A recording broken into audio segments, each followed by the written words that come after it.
Hello, I am IBX Toycat and welcome back to another live stream on the internet. Today, I'm going to be mining an iceberg biome. You might be wondering why, you might be wondering how, you might be wondering what the point to all of this is, and the long answer to all of those questions is because, I guess. I like silly Minecraft projects. Some people love projects that are all about putting things together. You might like making islands out of ice. You might like making huge infrastructure projects or whatever you like in Minecraft. But the thing I tend to enjoy the most, maybe I'm crazy, maybe I'm not, is the huge destruction projects. The things that take, you know, lots of time to destroy by hand, but the results can be very satisfying to look at. Take this iceberg, for instance. It used to be an entire iceberg biome, and we've now flattened it so that not only is it down to sea level, but it's slightly below sea level in some parts, and we're going to be continuing that progress today. I need lots of ice, I need lots of snow, and today we're going to get lots of those two things together, because as long as we have an iceberg biome here, it doesn't matter how low down it gets, it seems, it will still spawn in polar bears and everything else we need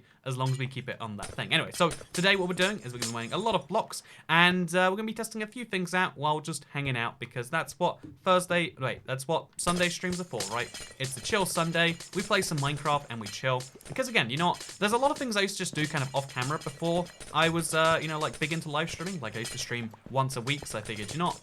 My random survival time isn't worth that. But a lot of people, you know, like these sessions where we just hang out, play survival, talk about the universe, or whatever's been on my mind or whatever. In a way, it's kind of like an extended Let's Play. Like, in a way, it defeats some of the point of the Let's Play, but we won't digress too much into overlapping content and the point of all that today. Instead, what we say is, hi, how are you all doing today? Green screen is fuzzy. Yeah, that corner right there is fuzzy until I touch it. And then I touch it, and then it's gone. It's something about, like, focus, and I'm no camera expert, but it's something to do with the way we've green screened. I can just turn up the brightness as well, and I go a lot brighter, but then that goes away. But now my eyes are looking at a way brighter light that blinds me, so you're welcome, internet. You did this to me. Green screen says Reed Caldwell. Does it really bother that many people? I sometimes wonder, like, on YouTube, with any creative industry, there's this balance between, like, what you think is worthwhile and what, you know, like, the people who are watching, consuming think is worthwhile. And the overlap isn't as high as you usually think it is. Also, that moment where you underestimate how long the... Okay, you know, I don't know what this is. You know what, thank you very much, Moo. I felt like, despite saying very little of, like, note, you are one of the biggest contributors, so it's one of those situations of, like, thank you for being here. Technically speaking, I am obliged to say that. But no, thank you so much, Moo.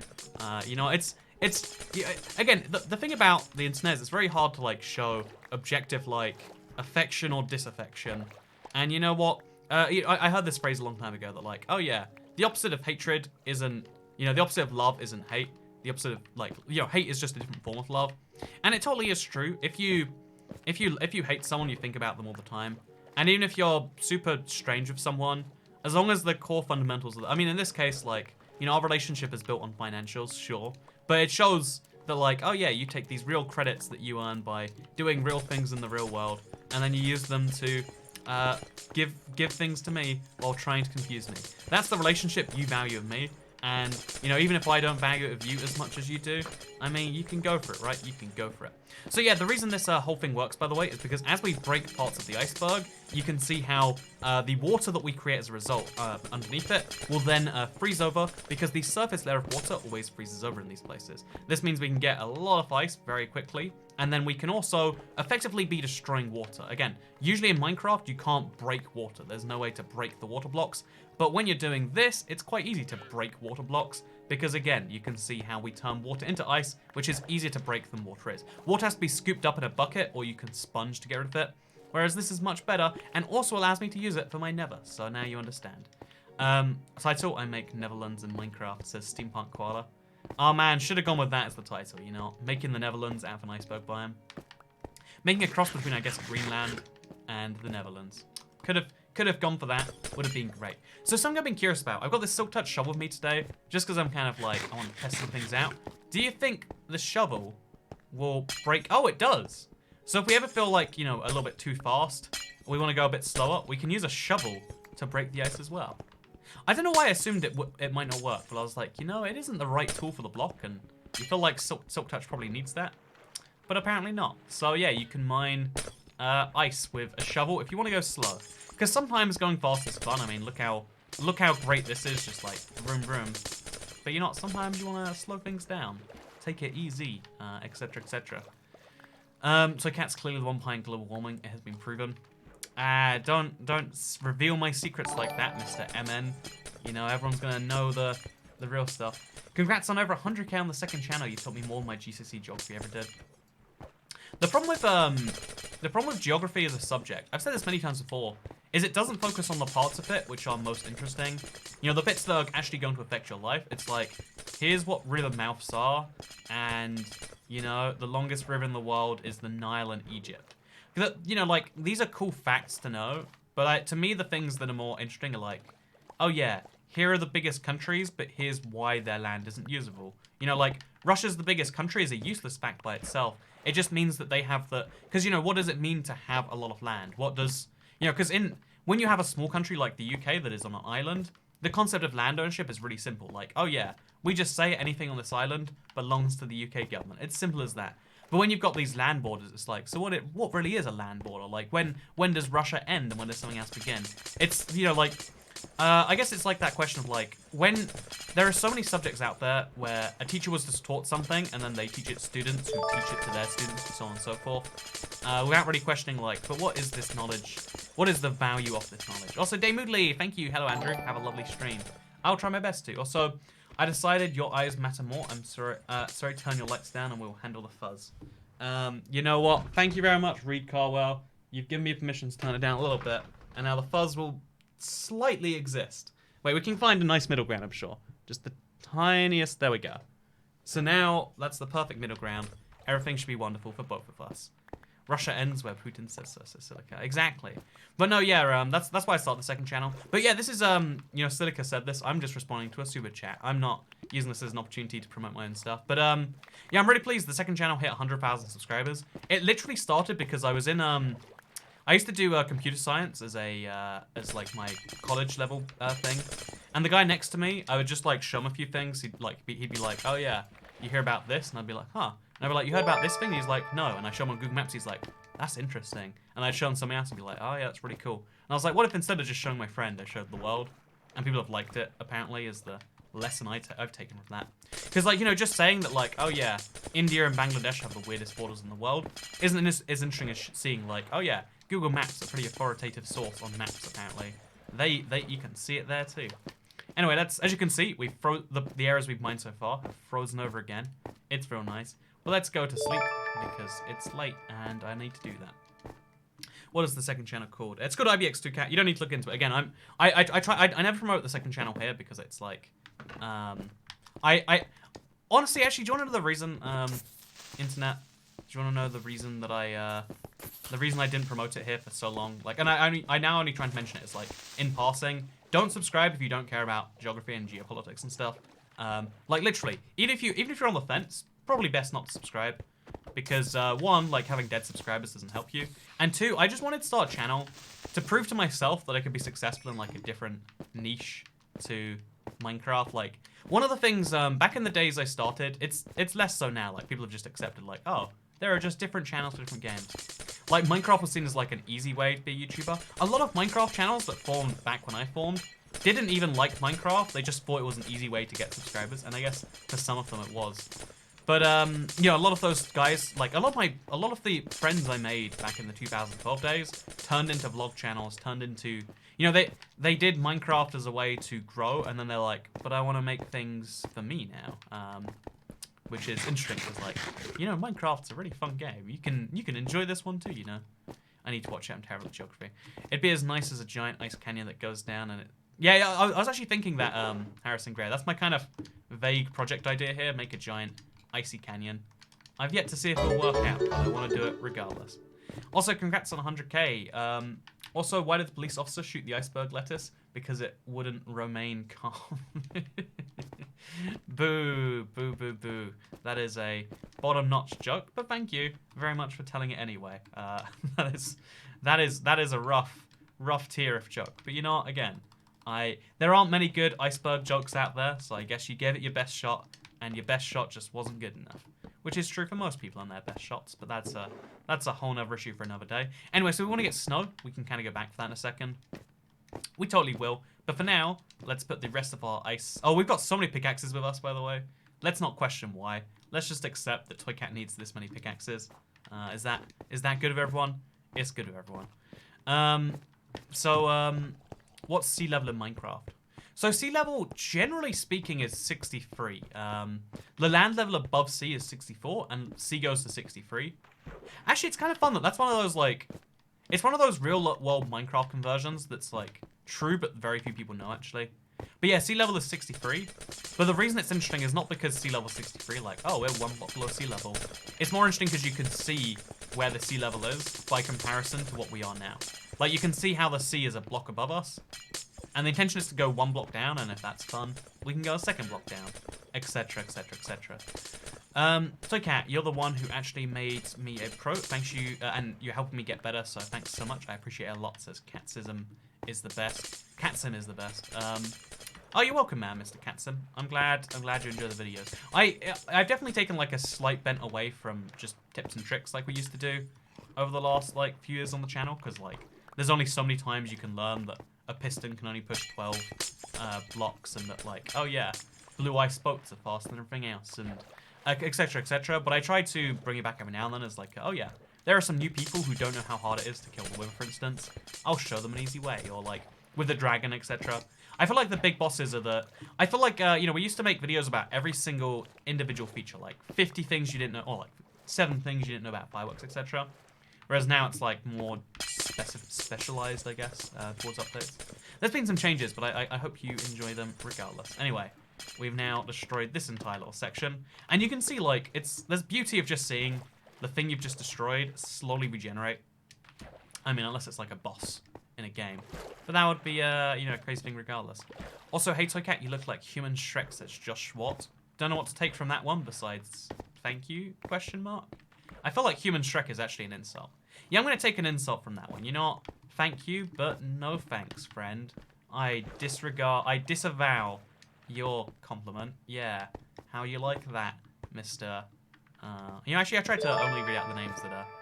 You look like that are for the people who are being nice. That's my new general rule. Super chatting here just because you can't on the IBX2Cat channel. So I imagine 99% of people don't care about this, but I do intend to live stream on 2Cat. I've had like a stream idea for a while. I want to like do like virtual tourism via Google Maps, because like I know this is a small issue compared to the things in the world, but like I really like travel, but I can't travel right now. So it'd be cool to do like a bit of traveling via Google Maps. That, in my opinion, sounds like a lot of fun. Please kill the llama. Should we kill the llama? You know what? I guess Orcsy. Again, on this channel, I listen very strongly to people with Canadian dollars that... You know, if you care about your opinion enough to spend money on it, it probably is a slightly more important opinion than the ones that people just throw out there for fun. You feel me, internet? You feel me? Do you agree with that one? Because you know, anyone can say anything, but like, you know, when Edward Potlow says, oh yeah, I like your channel, I want to support it via monetary means, that means something, you know? I'd love that type of live stream. But yeah, on the second channel then, there'll definitely be a live stream, just like, I'll let you know. If you want to catch literally everything I ever do, there'll be something on the second channel soon. Why don't you use sharpness, Toy Cat? That's a good question. I like Bane of Arthropods a tiny bit for killing spiders, but mostly just when you're playing survival, smite is better than sharpness in my opinion.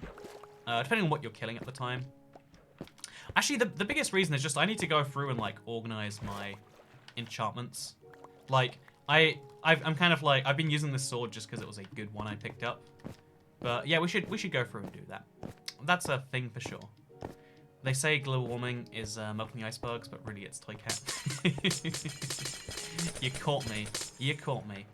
So hey, thank you, Amy Power. Hey, Toy Cat. Hope you have a nice day today. Thank you, Amy Power. I hope you have a great day today as well. You got a cool name, Amy Power.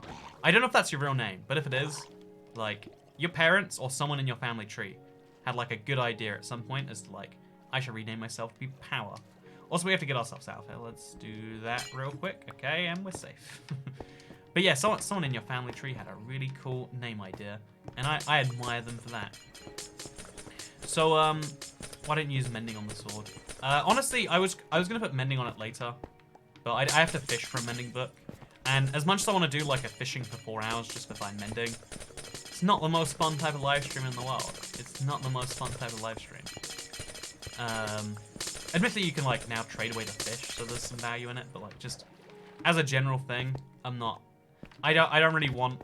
I think the best way to get many is actually to trade with villagers. So we'd have to do a whole like villager trading thing. Again, I need to do it. I want to do it. It's just like I've got to like set aside like 6 hours or something in a day and just get that thing done. There's a lot of like late game Minecraft tasks that just take a day or cheating, and I don't believe in cheating, so I'd rather do it the normal way. Also, are you having an ice time? Toycat says how to become a new person 101.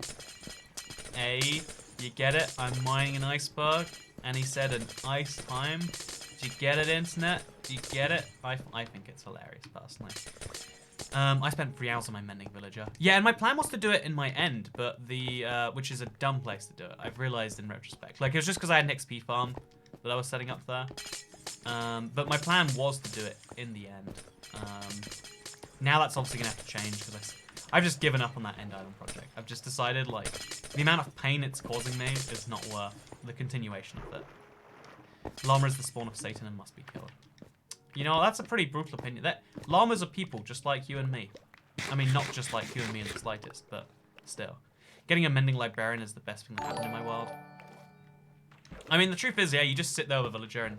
Yes, Power's my real last name. It's one of the most common last names here in the south of Ireland. Is Power really a common last name in the Republic of Ireland? That's a surprising fact to me. I don't know why I'm so surprised by it, but it's like, huh, wouldn't have guessed. Would not have guessed. I've never heard of a single person with Power as their last name. Like, maybe like Powell or something like that, but not Power. Oh, by the way, chat. Pickaxe, bro. We'll just keep going. People love when you almost break your pickaxe. It's one of my favorite things to just like look at chat as my pickaxe gets closer and closer to the abyss and just be like, should we fix it? Nah, probably not. It's very satisfying. Toycat's pickaxe are in the end game now. Thank you, Beat the Yeet. That's very funny. Austin Powers, yeah, but like he's British and also like I assume so at least based on well, I've never watched the movies myself, but I assume he's British. He sounds it from what I've heard online. And even then it's like, you know, I don't know him. He's got a fictional name like Max Power.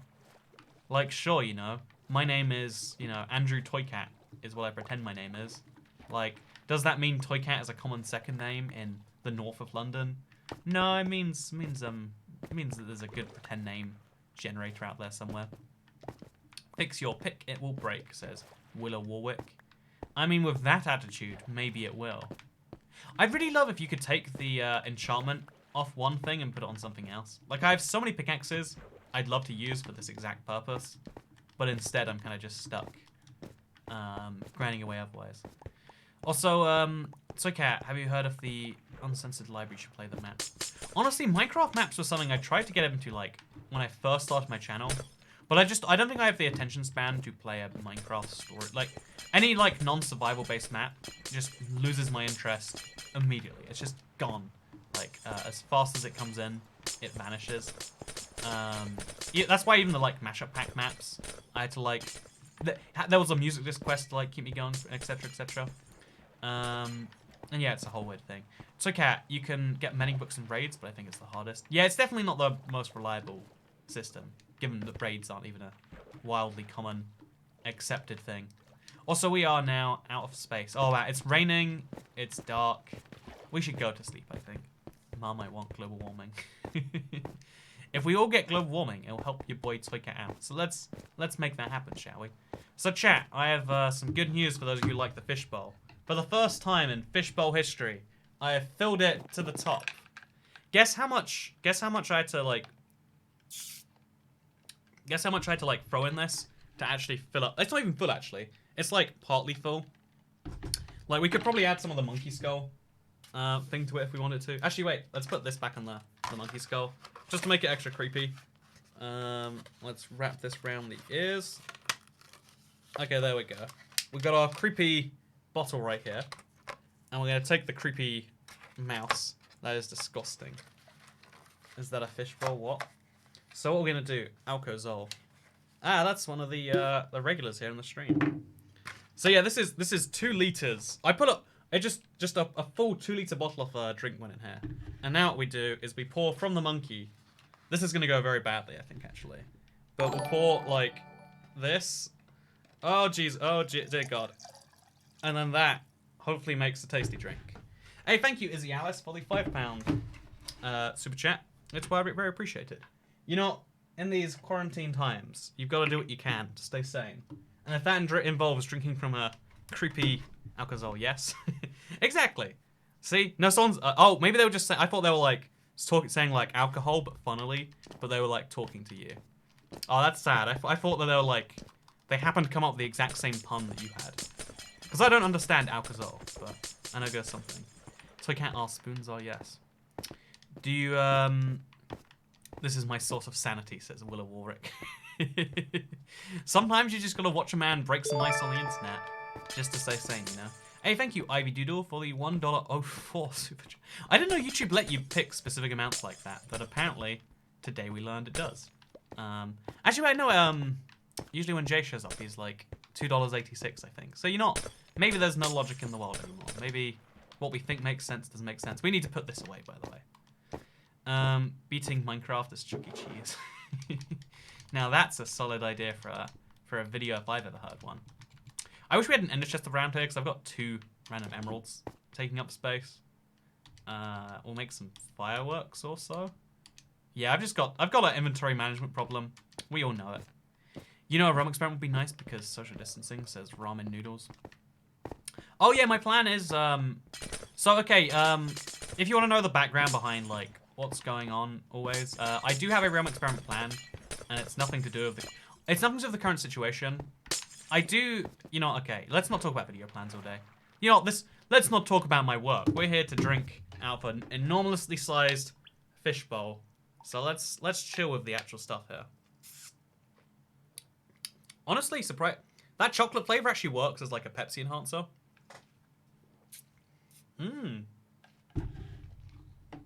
I could drink like a concerning amount of that before even noticing anything. Put items in the anvil to swap enchantments, Toy Cat. I don't think you can do that, Mr. YouTube Master. I'd love to be wrong. I would enjoy being wrong. I just don't think I am. Where are the plastic straws, says Alana Smith. I'll be real with you. I actually do, even though I meme around, I'm like, oh yeah, plastic straws. I would kill a turtle to drink from a plastic straw. I agree by that stance. When you're in public and you need to borrow a straw from someone else, in the same way that like, you know, you eat. Actually, we use metal cutlery, but anyway, like in the same way that like you use a plate that someone else has. You know, like there are suboptimal solutions in the world that exist for like when you are in public. And one of those is plastic straws. I actually think metal straws are better as a rule because they're solid. There's no crumpling involved. You know, like, I feel like the fact that they don't bend is a downside, but the solidness and they've got a really nice mouthfeel is what I'm saying. But, yeah, I feel like, oh man, this pickaxe is super close. To its eventual death, eh? Super close. So what we'll do is we'll use this. Do you even collect the ice you have underwater after you run out of inventory space? Yeah, we should go collect all of that. I agree, MJ. But also my 14-year-old self had no creativity or personality, so I left it up to a generator. And the generator came out with alcohol. I love that as a reason of coming up with a name. Just like, I couldn't come up with one, so I just found one out there and I used that instead. So yeah, we're going to use this pickaxe just a little bit more, just to drive people a little bit more insane. But first, let's try and find any ice that we left behind before. Are you using the ice to cover your never, says Ivy Never? Yes. Yeah, exactly, Ivy. You get me. You feel me. Perfect despawned already.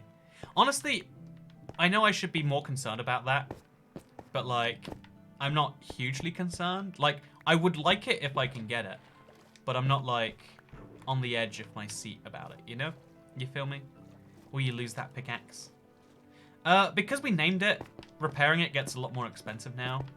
So whether we keep it or not is kind of up to us. I think it'd be cool to... I think it's a good idea to keep it though, because it's got unbreaking. But we need some experience if we're going to keep this, so... We'll work it out as we go, okay? We'll work it out. As always, it'll always be worked out. Speaking of working out, chat, how are you doing today? It's so rude. Haven't even asked that at this point. But I hope you're doing well on this Sunday evening. It really hit me like, okay, you know what? Do you want to know something dumb, but maybe just for me? It hit me literally yesterday that I couldn't go outside. Like, you know, in the UK, we've been on lockdown since Monday. And the last 4 days, or the last 5 days, I lived pretty much the same. But then I was like, oh, it's Saturday. I've been inside all week. You know, I should go outside or something. And I was like, oh, because usually, like, I try to keep myself in check, like, go outside as, like, you know, I go outside when I've been inside too long as, like, avoid cabin fever. I literally go crazy if I'm inside for a certain amount of time. But I was like, wait a minute. You're not allowed to do that, are you? That's not a thing you're meant to do right now. And it's kind of funny that, like, oh yeah, the government's enabling me to do things that are arguably bad myself. But, you know, in the end, I enjoy a lot.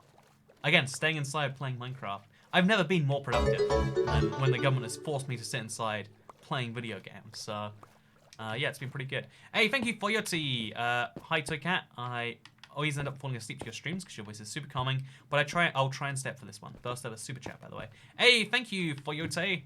I'm glad my streams provide something for you.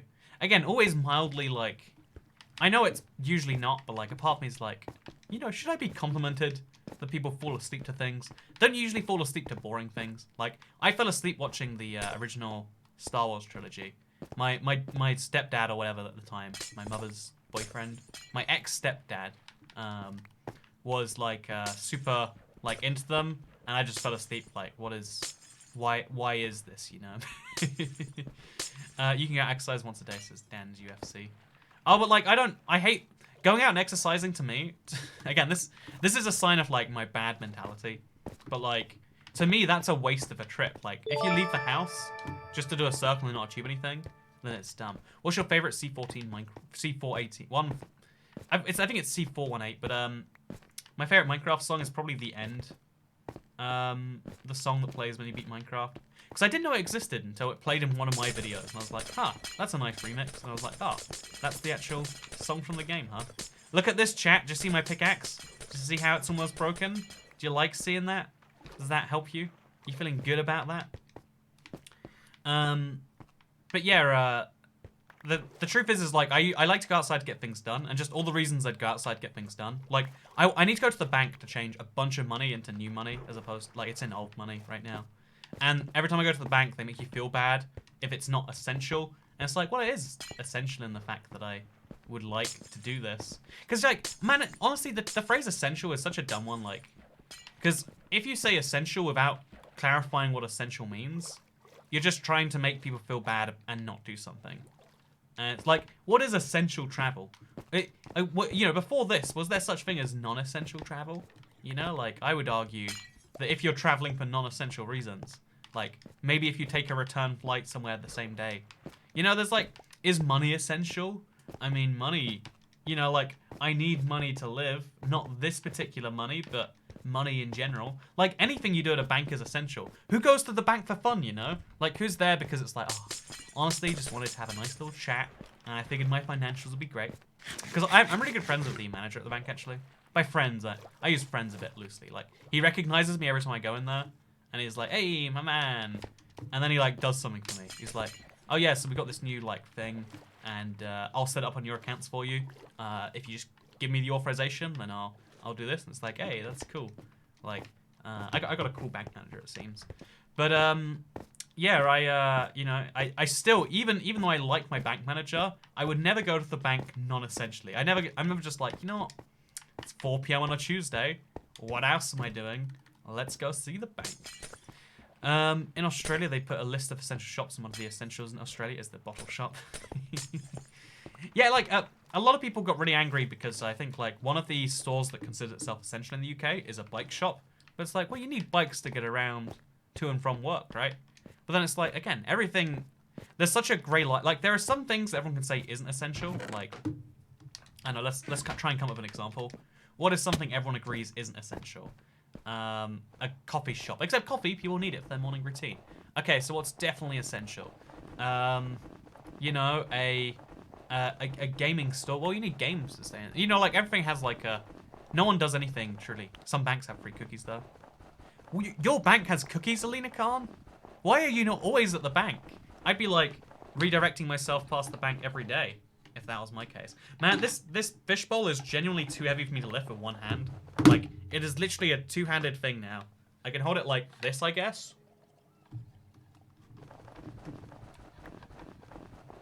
It's just too awkward to hold it that way. Hospitals are essential. Here's the thing, right? 90-something% of people who go to the hospital wouldn't die if they didn't go. You know, you feel me? But it's still essential because we agree about those 10%. That's what I'm saying, you know, it's dumb. Anyway, thank you, Pygorl, for the £3. Good to see you. Are you planning on drinking that whole thing? Chat, do you think we can drink 2.5 liters of fishbowl juice during the course of a stream? I don't know if we can. Jubei. It's okay, how long will the stream last, says Sir Knight. We never really have an idea. I just kind of, I feel socially drained and then I give up at some point. I'm the worst, like, honestly, I'm like the abusive dad of live streamers. Instead of having like a preset skit, because this is something I do for fun. I do it more because the number of people who are super generous and choose to, you know, give their own money and make it like, you know, make it something that's not like a net drain on time or whatever. But like, also, thank you, Sam Leonard, a brothel. Is that non-essential? I mean, again, I would argue this if you needed to go in there, you know, get that morale up. You know, like, you're not going there because it's fun. You know, they're dangerous establishments. Anyway, but yeah, I feel like an abusive streamer because like I'm doing this because it's fun. I try to keep things light and airy. So it's like we don't have a schedule. I need help making a decision, but I'm not going to tell you the options till after you pick a number 1 or 2. Okay, Alcazar, I love this as an idea. Chat, say 1 or 2, and I'm gonna ignore you and then pick instead. Yeah, how you like that, chat? You got ready. You got ready to make a decision for someone, but I make the calls in this relationship. See, mildly abusive here. So yeah, we're gonna go with 1, I reckon. Unrelated to chat. A lot of people in chat saying 3. So we're gonna go with option 1, because if you put it as number 1, you clearly thought about it more. You might think about it more because you hate it, but again, hate is a form of love. So if you hate it, then that's kind of a good thing. If you think about it on a more interesting level. So yeah, option number 1. But yeah, I feel like I'm the abusive father of YouTube streamers sometimes, because we're here just like, oh yeah, so the way this stream works is there's no schedule, and when we do schedule something, you know, we're sometimes late. I don't value your time as much as I should. Very sorry. You know, it's not a Toy Cat stream if it's not late. That's just a known fact at this point. Because, you know, I'd rather start a stream correctly than start it early. But, like, you know, abusive, arguably. And then, abusive Daddy Toy Cat says, hate is a form of love, says Imja. Exactly. I mean, you know, that's not something that a non-abusive person says. Toy Cat Americans have bigger drinks than Europeans. Also, Toy Cat drinks out of fishbowl. See, this would be a medium at a US restaurant, right? Oh god, I spilled some myself. This would be a medium at an American restaurant, right? This is just like, oh yeah, I'm not feeling like the large, and I might want a refill later, so I'll go for the medium.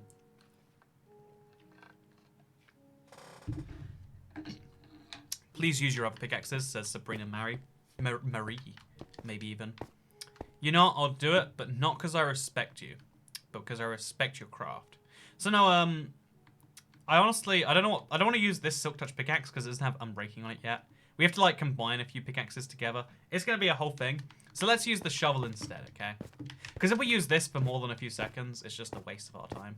It's just like, you know, it's just as fast, but look how much faster the durability goes down. Look how fast we're draining this pickaxe. It is absurd.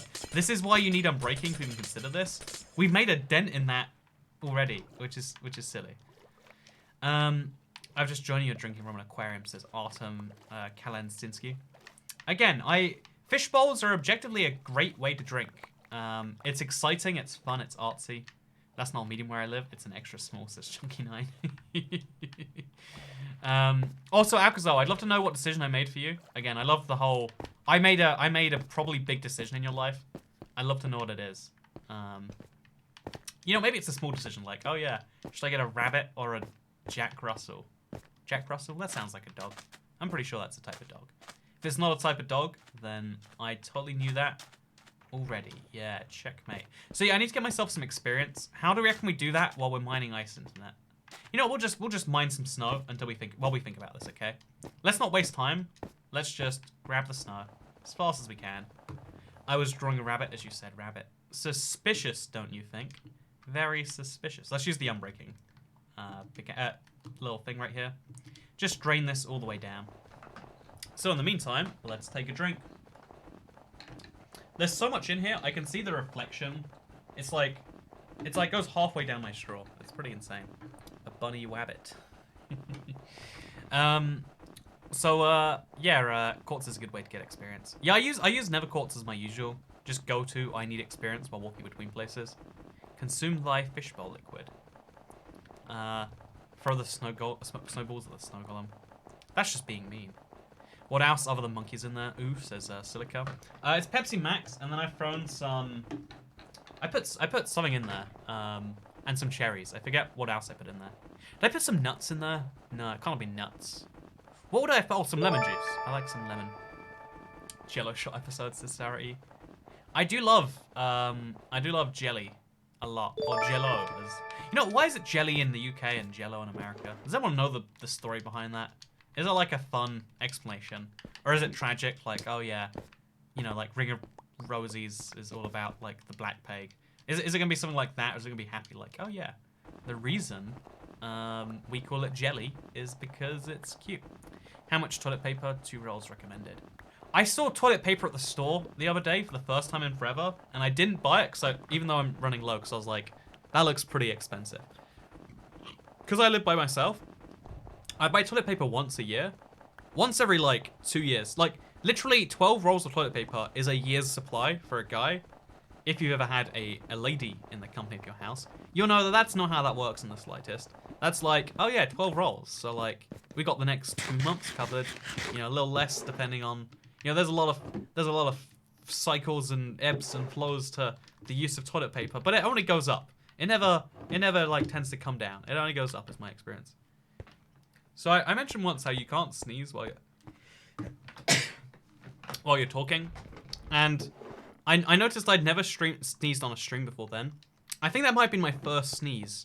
So, because like there's meant to be this theory that when you're publicly talking, you're in like fight or fright mode. So that tells me that either that fact that I told you once is, you know, BS, it's garbage, or that I'm so casually relaxed right here that I feel comfortable sneezing in front of you. Because sneezing is like a big weakness, right? What is the snow golem's name, says SoulZX. You know, not everything needs a name. The snow golem's name is Snow Golem. How'd you like that, friends? So you can't use sick. I've had this really chesty cough for about, let's call it a week. I have had a fever. I sneeze. But I don't think I'm sick. I think I'm ready to travel the world, be in close proximity of people, and shake hands with all of them. That's my theory. So, Snowman's name is Jelly, so sorry. You know what? Not everything needs a name. There is no name. Also, challenge, end the stream when you finish the drink. Honestly, I don't think my body can consume 2.5 liters of, like, water, let alone Pepsi Max with Monkey Skull in it. Like, for real, this drink is just too much. You just picked my future career. I'm studying ultrasound. I have 2 paths to choose from. I'm taking the echocardio/vascular route because of your choice. Thanks. Did I seriously just pick someone's career? Chat, think about that. Think about the power which I would... You know, there are so many ways that could have gone. That's actually kind of cool. Like, I like that. I feel like I can deal with that decision for the most part. I probably already had it. Infected my aunt, though, says Yoda Pro. Honestly, all I want right now, all I genuinely want in the world is just to get the sickness that is currently infecting the world that you don't see on YouTube. Just because, you know, like, statistically I'm going to be fine. But then, once you have it, you can't get the strand that you've had before again. So I can just, you know, like, all of these worries and fears, it's just gone for me. Like, oh yeah, there's this thing the world is dealing with that's gone for me as an issue. But yeah, I don't really have a fever or anything like that. So I just decided someone's fate, says Blue's channel. I totally did, right? It's crazy. It's a big responsibility. And we decided it all by ourselves. But yeah, I like the idea of just being like past, like, I think we can all agree with this, right? There is a serious issue in the world, and if you are in the non-at-risk groups, the bigger issue is how the world is shut down for a while. Like, would you trade Actually, here's a really dumb question. Like, on a personal level, because obviously we live in a society. It's, you know, though that's a fact. It might be a meme to say it, but it is a fact. We live in a society. That's just truth and freedom. Yeah, we live in a society, so like we can't make this individually. But if this was an individual decision, how would you choose? Like, never eat out at any restaurant ever again. No haircuts, no gyms, no exercise. You know, everything stays shut for the rest of your life, but you'll live to 80. Or would you take a 1 in 500 shot that you die right now, but all of that comes back? Would you take it? Also, thank you, Jackson. Let's make it lower actually. Let's make it like 1 in 30. I got yelled at the grocery store today because I sneezed at checkout. I just have allergies. Yeah, it's funny. Everyone's like seeing like sneezing as being a bad thing, but like the current big crisis in the world is it's all about coughing, right? Like coughing's the #1 symptom. So like if you sneeze, that sneeze says that I might have a form of flu or something. I would take the chance. I would take the chance. I don't want to live that long. 1 in 500. I would. I want to die anyways. 1 in 500. Let's go. Oof. 1 in 30 is a lot. See, 1 in 30 is the same as your odds. A little bit less actually. A little bit higher actually, I should say. Than if you put like $1 on 36 in blackjack or in 36 in roulette and let it go. But to me, every time I throw money on a single number in roulette, that money's gone to me. So, practice social distancing on villages with a zombie infection, says Foxy the Fox 9. I've had this video planned for a while, actually. Like, viral infections explained through Minecraft. I wanted to wait a bit, so it didn't seem like just jumping on a trend. But I really want to do it. I want to do it soon. I think I probably missed the boat already, but like, I really want to do it. It just sounds like a fun... it'd be a fun video to make because it explains how actually... It explains how Minecraft villagers fall too, because Minecraft villagers basically fall because of a big infection that infects the whole village. So it'd be kind of fun that way, right? Also, it is completely theoretical that Corona hit your place sooner than we think. If you got a little cold 20 fever at the beginning of March, you could have had it. Just fun to think about. Yeah, no, I would love to discover that, like, oh yeah, I have the antibodies in me, which makes me fine. Just because... Right now, the fear is, you know, actually, okay, we're gonna move off the subject. It's not too fun. I like the ethics of like, would you trade some of your freedoms for a small chance at your life? Because most people, it seems like, would trade a chance of their life for some of those freedoms. It seems like based in this chat. But you know, again, when you're younger, I guess your life means less to you. It's interesting because you'd figure, society, like, here's an interesting inversion society has. Society values your life more the younger you are. The only, like, even though children don't pay any taxes, fun fact, we still put a bunch of money into schools, into, what is it called, like, natal healthcare. Like, Alcazol has gone in, no, that's ultrasound. She's like a step before even that. She's putting money into making sure those kids turn out okay, I think. I don't know what ultrasound actually does. Tell me if I'm wrong on that. But, yeah, we obviously...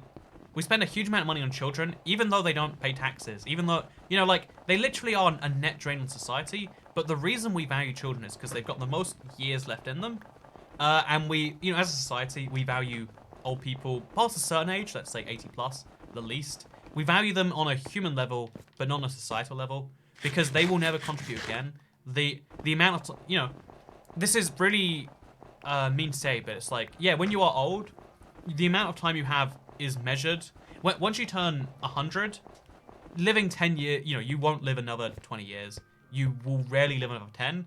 Every single year you live is a statistical anomaly. Because when you turn 80, like, people like to, you know how the way it works is, right now, your life expectancy, if you live in a major country, in the UK it's 81, I want to say. Life expectancy, I'm going to quickly confirm. In the UK, the life expectancy is 80.96, so it's 81. In America, it's 78.5. So everyone imagines that, like, I'll live to 78.5, probably. That was actually your second season live stream. How was your day, Andrew? Says dry cough with fever.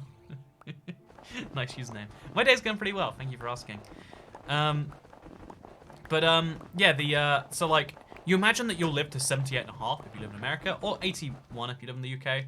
But the way it actually works is every single year, you have a slight chance of death. Your ages 1 through 20, it used to be the most risky years of your life. We put a lot of money into making sure that children will live for even, like, you know, there's a lot of sources of death that we cut out for children. And as you grow older, your chance of living every year stays pretty stable as like, oh yeah, you've got a 3% chance of dying this year. Just sorry to break this to you, but statistically through most of your life, every year you have maybe a 3-ish% chance of dying. No, wait, it's something like 2%. 1%? It's somewhere between 1 and 3%. You'd have to look it up if you want to find it out. But yeah, let me educate you about why ultrasound is so freaking cool, Andrew. I'd love to actually. I want to know more about ultrasound. But you have a small chance of dying every single year that you are alive. You know, we all know that on some level, but when you think about it, you're like, oh, dear God. There's a 1% chance you don't make it till the next year. It's slightly more than 1%, but let's just say 1% to be simple. And then as you approach 50, that 1% goes up to 2%. Every year you have roughly a 2% chance of dying. And then as you go into your 70s, it goes up to 3%. And then every year past about 75 or 80, it goes like 10%, 11%, 12%, 13%, 14%. Like you're fighting against the tide in that way, you know? First toy cat tags. Been watching a lot of the streams lately and really enjoying them. $, cat, Hey. cat, pickaxe, black Thank you so check much. mark. Thank you so much, 9squared81. That means a lot to me. I'm glad you've been enjoying the streams. I've been doing a lot of them, because obviously I've just been inside having fun with it, but I'm glad you like them a lot. Also, thank you, Move, for the £2. Toy Cat Man, apples with vanilla vinegar. Apples with vanilla vinegar. Thank you for your words, Move. As always, thank you for the words.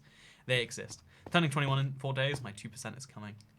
See, and then, like, obviously, as an individual, you can know what your chance of death is, like, down to the exact, like, amount. Like, as an individual, if you smoke, your rate goes up by a little bit. If you don't smoke, it goes down by a little bit. As an individual, if you, you know, like, if you have a, you know, if you eat, you know, foods that are bad for your long-term health, your rate goes up a little bit. If you are super healthy, your rate goes down by a little bit. Like, as an individual, the odds of things happening to you go up and down based on lifestyle decisions. So, Cat, can we get fishbowl and straws again? I have fishbowl and I have singular straw. It's a lot of work, though. We're trying to get through it today. That's my goal. We mine until the fishbowl is complete. Does that sound good, everyone? So yeah, I need to get myself like 7 more levels real fast, internet. So we're gonna mine some on the way back home. We're gonna try and mine some nether quartz, just like this. It doesn't because we're at level 11. It should be real fast. I keep grabbing the wrong pickaxe. Okay, there we go. We got the right one. Look how fast we can get 7 levels just by mining nether quartz. I always say this as like a pro tip, but like if you need experience and you don't have an XP farm or your XP farm's been broken by a Minecraft update, let's say that's a hypothetical. All you need to do is just find nether quartz. Everyone needs nether quartz anyway, right? So just use it to your advantage, get a bunch of it, and look, we went from 11 to 12 to 13 to what's that? Almost 14. I started binge watching IBX Toga videos and I found out my life expectancy was considerably lowered as a form of escapism. That sounds sad. What happened? See, that sounds like related to barfing, right? Like, something happened in your life, like maybe you were diagnosed or maybe something happened to you that instead it took your chance of dying every year. Because your life expectancy doesn't mean like when you hit that age you're going to die. It means your chance of dying went from 1% to even if it's 5% a year. But like that's why some people who have a prognosis, you know, like a chance of living off a year, some of those people die the very next day, which is horrifying to think about. But some of those people live for the rest of their, you know, live a healthy life until they're 80, managing to escape that chance every single year they're alive. Life expectancy is, like, again, when we just say a number, life expectancy is 80, and we say it's going up, everyone imagines that they're, you know, they've got an extra year of their life. But no, some people... Also, I left for a few seconds, it went from ice to fire. A song of ice and fire, you could say. But no, yeah, wait, this is like an inflammatory way to say it, but let's say it this way anyway. The reality is when life expectancy increases, the majority of the gain, or let's put it this way, most of the gain from life expectancy goes to a few people, or it's at least unevenly distributed. You know, the 1% of livers live, you know, 90% of those extra years. Well, it's probably more like 20% of people live an extra 80% of those extra years we get. But like, yeah, when we increase life expectancy in society, we still have people dying at 30 in carpentry accidents, or you know, dying at 40 from lung disease because they smoke 100 cigarettes a day. You can't stop people killing themselves, but you can make the average person healthier. And yeah, it's a fun fact. I hope this is something that's useful because it's that reminder that, like, again, at society I think I was saying this before. Society values young people the most and old people the least to some extent because of that statistic thing. But people individually, like when you're young, usually speaking, that's the highest rate of like suicidal tendencies, right? I was a suicidal teen. I'm sure some of you have been in that same boat here today. You know, literally try to end the very... Oh, geez, I should not have been reading that. How about this? Play Xbox 360 dispersion TU10 and try to build every current overworld structure with a limited number of blocks as best you can. I have...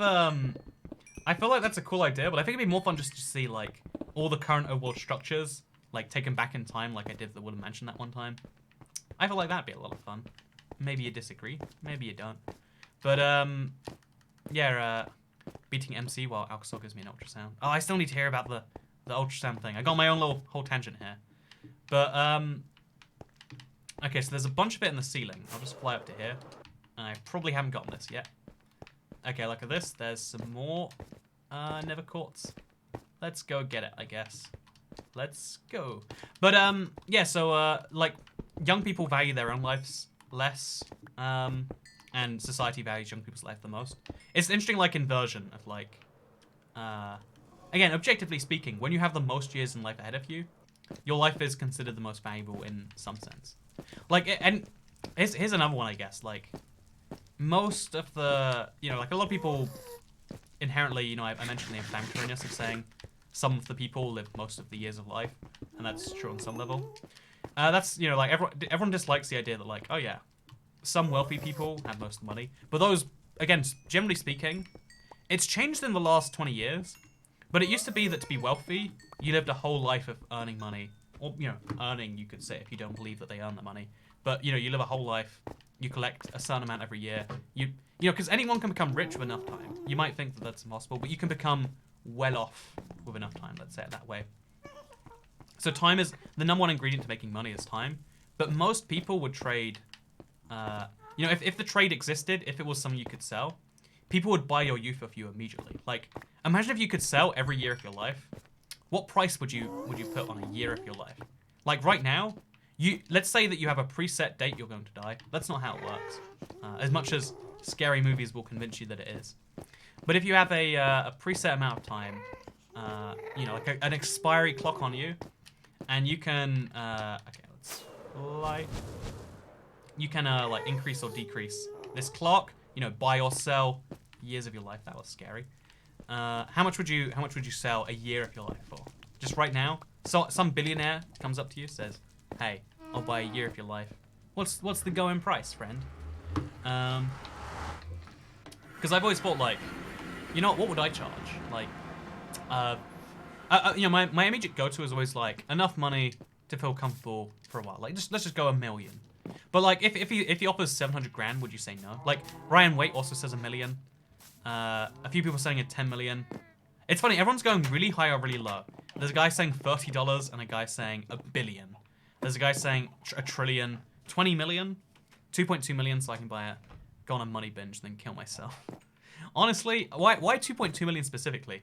You can get a lot of debt right now to fund your money binge. Like, probably not the perfect money binge, but like, if you're gonna kill yourself afterwards, like, there are ways of raising capital. $5 million, 100 trillion, 0. See, again, I don't think anyone's actually good at putting their price in it. They made a movie about that with Justin Timberlake. Oh, it's called Time. I think I have actually watched it because I like movies that cover niche concepts like that. But okay, we're gonna disenchant something in here. One of these, you know, we'll disenchant this unbreaking one, impaling one thing just to try and get to the right level. Sounds good. Oh, we're still not quite there. Okay, let's disenchant another channeling trident just because it's basically dead anyway. I mean, basically dead. Close enough to basically dead. There we go. Look at that. 18. So some enchantments are worth more than others. Today we learned. And now we can combine the pickaxes. Basically dead. Not quite basically dead. And now we got efficiency 4. Do you see that? We're slowly upgrading this pickaxe as we go. That's the beauty of this process. Like, we're using it entirely, and then we get another one. And then we use it entirely, and so on and so forth. It's nice, in my opinion. So we're going to put this... No, we're going to put this one back in there for now, because we need unbreaking. We'll find a pickaxe we can pair it with. Oh, there we go. 2 pickaxes. So we'll break this one all the way through, and then we'll combine it with that, actually. So I will take this with me, and I will break it mostly. And just so we know for later, how much does it actually cost to repair these pickaxes together? It costs 8 if we do it that way, or if we do it this way, it's 11. So 8 experience points, and we can get another silk. We can get the things we want, basically, which is good to know, except we need to put that. Oh god, where'd it go? Right next to... Okay, yeah, we're good. We've worked it out, chat. We've worked it out. You get time off their life, not their actual life. Lol, says Ryan Wait. Yeah, I should clarify that. Like, yeah, let's imagine life force is a sellable thing. How much is it worth to you? Is a question that doesn't have a defined answer. Even though life is the number one, like, it's not really a currency, but like life is the number one thing that people would like to buy and sell from you. I sold my soul on eBay for $0.50. Great deal. I mean, the cool thing about selling your soul, right, is because you're talking about something that you don't believe exists, but that someone else might. Like, I'd buy your soul cube for $0.50. If I could buy the theoretical, maybe it exists, maybe it doesn't soul, from a bunch of people, I'd totally do that, just for fun, honestly. Also, I'd sell it from... Okay, so I sell my life. It's funny, some people have been gunning on stuff on that one, but... Currently attacking the UK and Plague Incorporated evolved. Stay safe, Toy Cat. Don't you worry. Unless it goes airborne, in which case I guess, like, I die. No one's getting me. I have enough food in my house to survive a while. I'd sell my life to people with cancer for $19.99, says Catgirl. Oh, you have to be a good person about this, don't you? Like, oh, I'm not out here to make money. I'm out here to do it for good. No, I don't like that at all. I don't like that in the slightest. I feel like, I think you should also think about doing a podcast as paid flow. Honestly, a podcast on YouTube is just way too hard to market, is the truth of it all. Like, this is done, but on YouTube, it's all about not only finding something that you want to do and that people want to watch, but then it's about making sure, like, there's a trifecta on YouTube. Everyone thinks about this as one of these 3 factors. There's 3 things that you need to do on YouTube. You need to do something that you enjoy. You need to do something that the algorithm enjoys, and you need to do something that, you know, the subscribers will enjoy as well. I think some number of you might enjoy a podcast, right? It sounds like, from the nice words you say, suggesting I should do one. And I would enjoy doing a podcast. However, the key catch there is that I don't know how I would, you know, like, you want to find new viewers. Because if you don't find new viewers on YouTube, you die. Because your existing viewers always slowly burn out from your content. So you need to find new viewers via a podcast. YouTube is not going to show that podcast to anyone new, let alone showing it to some of your existing subscribers. And so basically I'd have to go like off-platform for it. But I really think YouTube is, again, it's the platform I care the most about. Hey, we got a pillager raid. Every time we come here, we get a pillager raid that we just have to go with, I guess. So, there's a big old band of them together there. You know, actually, let's just ignore him. Let's go deal with a bunch of these guys. Let them attack each other, which... Oh, we're not doing that correctly at all today. Let them attack each other. Nice and easy. Okay, you know, just I want you to die. Everyone else, kind of secondary. Kind of secondary to you. There we go. Look at that. We got ourselves a pillager raid, and now we just fly out there. Let them hit me in the air, and let's go take down some more Iceberg. We spent like a solid... How long was that? Like 30 minutes? Just working on this like little subplot. But that's fine. This is the IBX Look At podcast, says Bella Immaculate Jackson. Yeah, that's the reality, right? Like, right now we get to talk about whatever we want on these live streams. Literally, pick a subject right now, internet. Pick me a bad subject. You know, pick any subject that you think you'd love to hear me talk about that you haven't. You know, maybe because like you know you can't afford the super chat to hear my opinion, or you don't want to tip via the link down below so that YouTube doesn't take their 30%. But like, you know, you can't afford or don't want to, you know, because you just think it's not worth it somewhere. Whatever you're, you know, like you can't do that right now. Maybe you just lost your job. But you want me to talk about something? Type in the chat, and I can just talk about that right now because there's no restrictions on what I can say. Like cave update ideas, we have trillions of those. Franco colon. Murder plans says, oh man, I want to wait. Murder plans says Lucas Gronk. I've always thought if you want to murder someone, like just for the sake of murder, not because you want a specific person dead, you just try and find the most unrelated person to you in a city very far away. You make escape plans that aren't like registered anywhere. So I'd say like, you know, ideally, you know, you use your own form of you get like a train ticket that's not registered to your name. You wear a hoodie. Like, you know, like if you make yourself untrackable, it's so easy to commit the perfect murder. The only reason people don't is because you're a suspect immediately if you had a grudge against someone, and you mostly kill people that you want dead. And that's like the biggest link. But if you remove that link, it's so easy to commit the perfect murder. You just do it in their own house or something, and then by the time they're discovered, it's too late. Because the easiest ways to commit murder are like to either not be a suspect, or for them to never spot that there's a murder at all. Like, you fake their suicide, you fake their going away or whatever. Pro tip, you know, if I commit suicide, someone's faking it, probably. At this juncture in my life, I decided, like, you know what? No more suicide. Unless I get a terminal illness, if so, probably team suicide. But otherwise, like, I'm not a big suicide man. Look at your old time capsule video, says my 4 brain cells. Oh, that's a cool idea. That's a cool idea, actually. Don't give people ideas, says Ketchy. I mean, honestly, if you want to commit murder, you're probably going to do it regardless of anything else, right? Like, did you know murder's illegal? I bet you didn't. I haven't brought that up in a trillion live streams recently. Murder's illegal, but people do it all the time anyway. That tells me that people don't care about what the law thinks about them. And that's okay. You don't need to care about the law. I mean, you do, literally all the time. But if we ignore that, you don't need to care about the law. I'm taking notes, says Neocomplex. Something I've been thinking about recently. Because again, you know, that same thing about, like, society values youth, but, like, the youth doesn't value their own life. So society tells you should value your own life. And there's almost this defiance from young people, like, nah. I always hate when teachers were like, oh, this thing's so important, I would have regretted it. It's like, well, you did regret it. That's why you became a teacher. You know? Like, I always hated, like, any teacher that tried to tell me to, like, care about myself. It's like, no. Like, you don't get to tell me to do that, you know? It's not, it doesn't help me if you say I should do something. That's not, you know, like, that's not a thing that's ever helped me. But, make the murder look like an abduction, says Brenty Sega. Yeah, there's so many tricks. You just want to just, long story short, either not be a suspect, which is, you know, like, there's a lot of ways to do that, or make there not be a murder. Like, murder the person, make it look so well executed that they don't expect it. But leaving murder off the side. You know how I was mentioning, like, oh yeah, a lot of subjects in school get kind of trampled on by, like, people not knowing how to make them interesting. In the same way, like, the motivational advice you need to become a better human is different for everyone. And the fact that we get it just from school and sometimes, like, your parents, but you get it from them in their style. Like, people try to motivate you in the ways that motivate them. And if you only have 3 people in your life that are trying, they're not probably going to succeed. Some people are motivated by the idea of prestige, of status. Some people are motivated by the idea of, like, an easy life or of, you know, something like every human has, like, a different desire inside them that you've got to, like, feed into their stuff. Because the truth is, no matter what you want in life, most things you want in life are going to be improved by, you know, the generic goals everyone says, like, hey, get a job, except get a good job. How do you get a good job?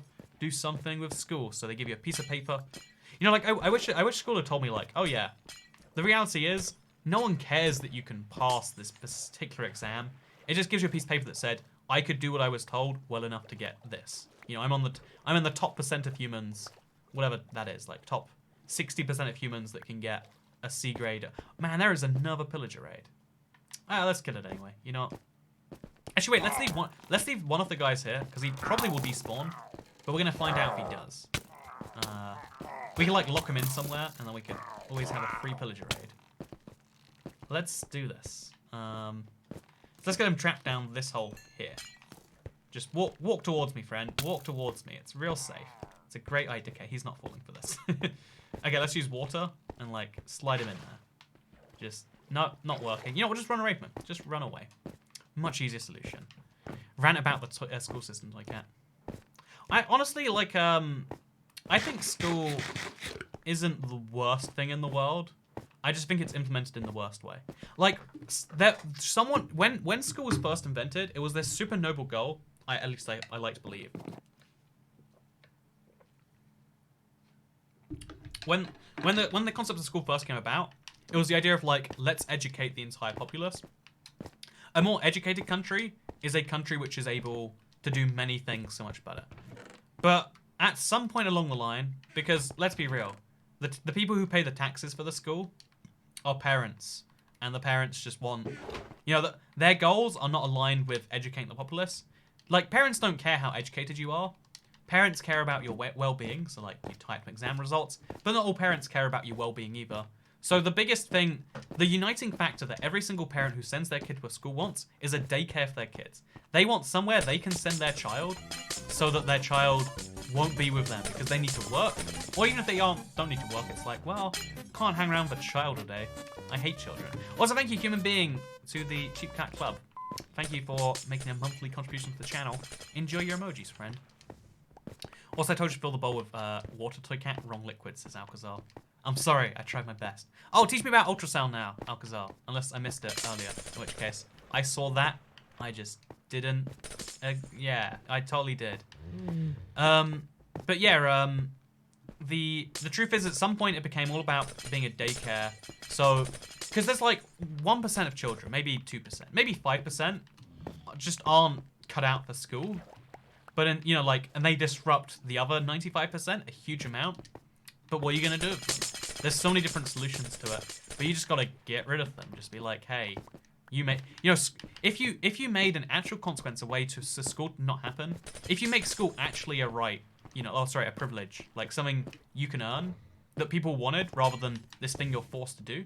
Because for a lot of people, that's what school is, right? Right now, a lot of you watching this, if you are in school, which some of you will be statistically, like not in school right now, but like in school ages. So actually, wait, no one's in school because, you know, current virus situation in the world. You just missed it, Laura. If you did now, so I'd love to hear that. But if you're in school right now, you probably don't enjoy it a huge amount, right? You're probably not overly hyped about your school, but like learning is this cool thing. So many adults wish they could learn. Like as soon as you remove the mandatoriness of school, it gets so much more exciting. How do you do that? You make it something you've got to earn in some way, and obviously you can't have a price on it like a lot of things in life because children don't have money, and you can't have it be based on their parents' desire because your parents don't care about your learning. They're not excited by that. But yeah, I'll continue the school round in a second because Alcazar's going to tell us about ultrasounds because I decided her career. So ultrasound is all physics, a transducer, a part that touches your skin. Also, you're the only Minecrafter my wife likes. Thanks, says Morgan Olsen. Hey, that's awesome for your wife, Morgan. I hope you like me too. But if you don't, Morgan, tell me what I need to do to make you like me. I need your approval. Or do I actually? You know what? That's a good question. You gotta tell me about that one. But yeah, so it's so a transducer, the part that touches your skin, sends a high frequency sound waves into your body, and each organ sends a certain amount of that sound back. So it's kind of like an X-ray, but with sound. It sounds like it's what I'm hearing there. That sounds amazing, actually. Like I didn't realize I thought it was an ultrasound. I guess I didn't know what I thought it was. So then you can see a baby based on the. That's pretty cool, actually. That's pretty cool. But yeah, I feel like learning is so cool, and like.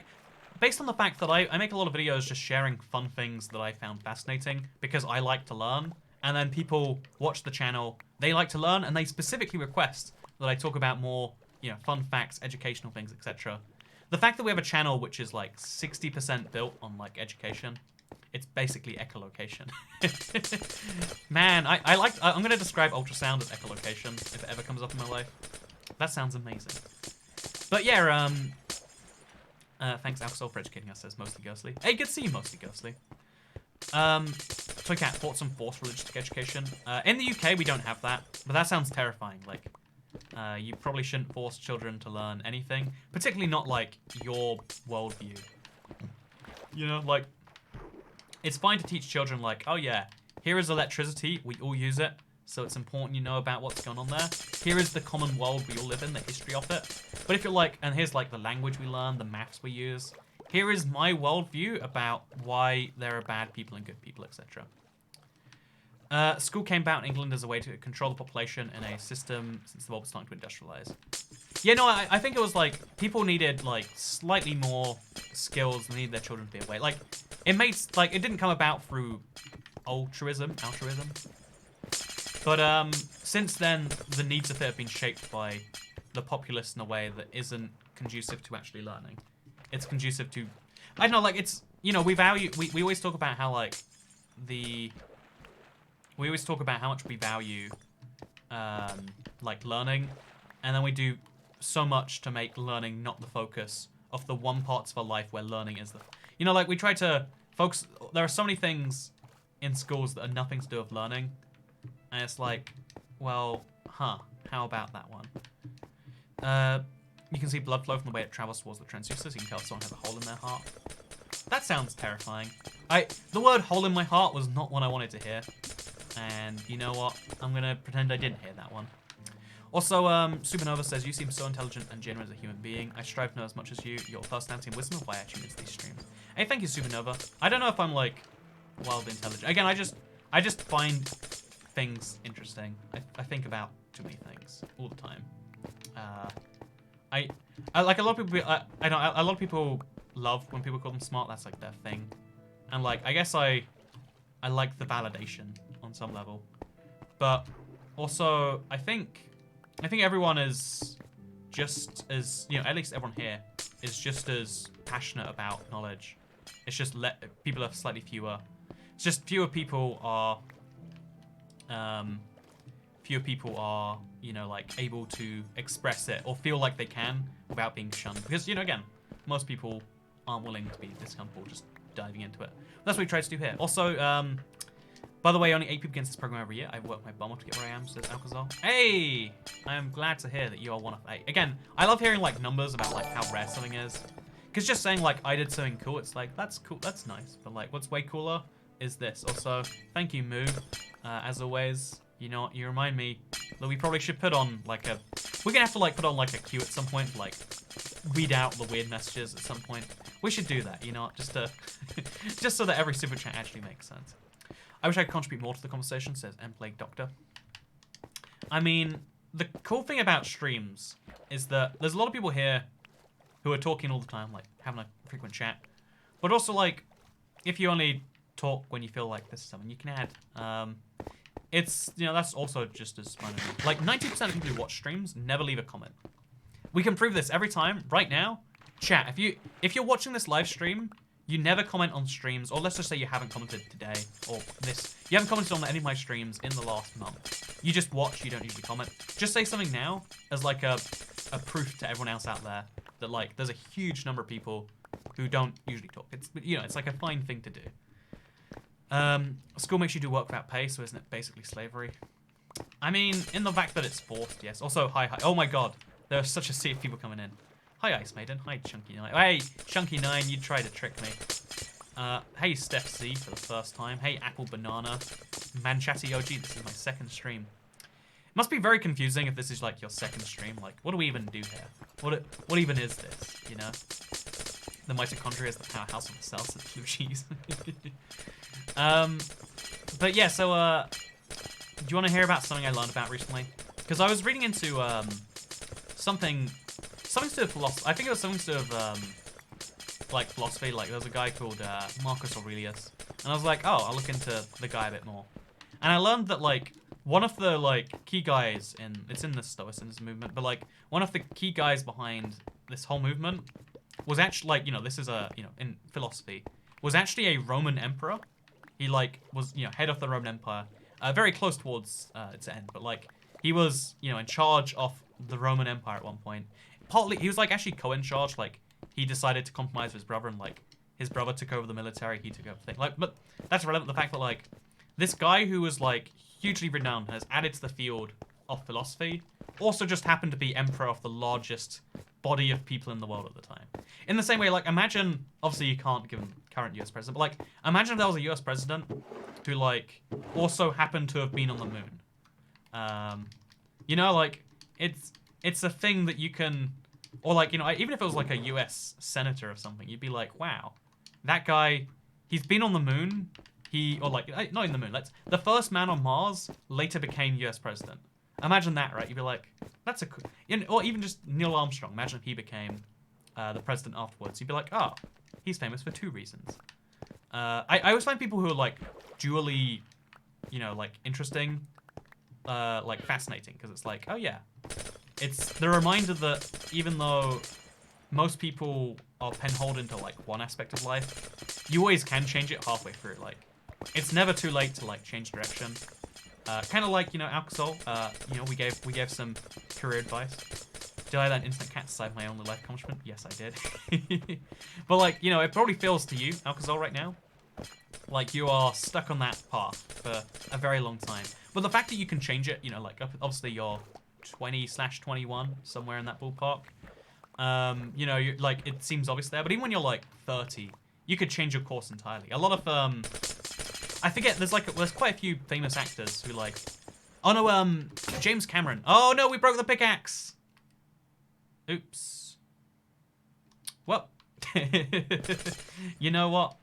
It was gonna happen eventually. I didn't want that to happen. We had a whole plan that involved me not breaking that pickaxe. But, yep, didn't pay attention to it, and now we paid the price. I love that because I generally do break so many pickaxes, now your fear about my next pickaxe is going to be genuinely well warranted. But that's part of the beauty, in my opinion. Do you like eggs, says Ben Morgan? I totally do. Yeah, I got you, Internet. You like seeing that pickaxe break? I bet you do. I bet you do.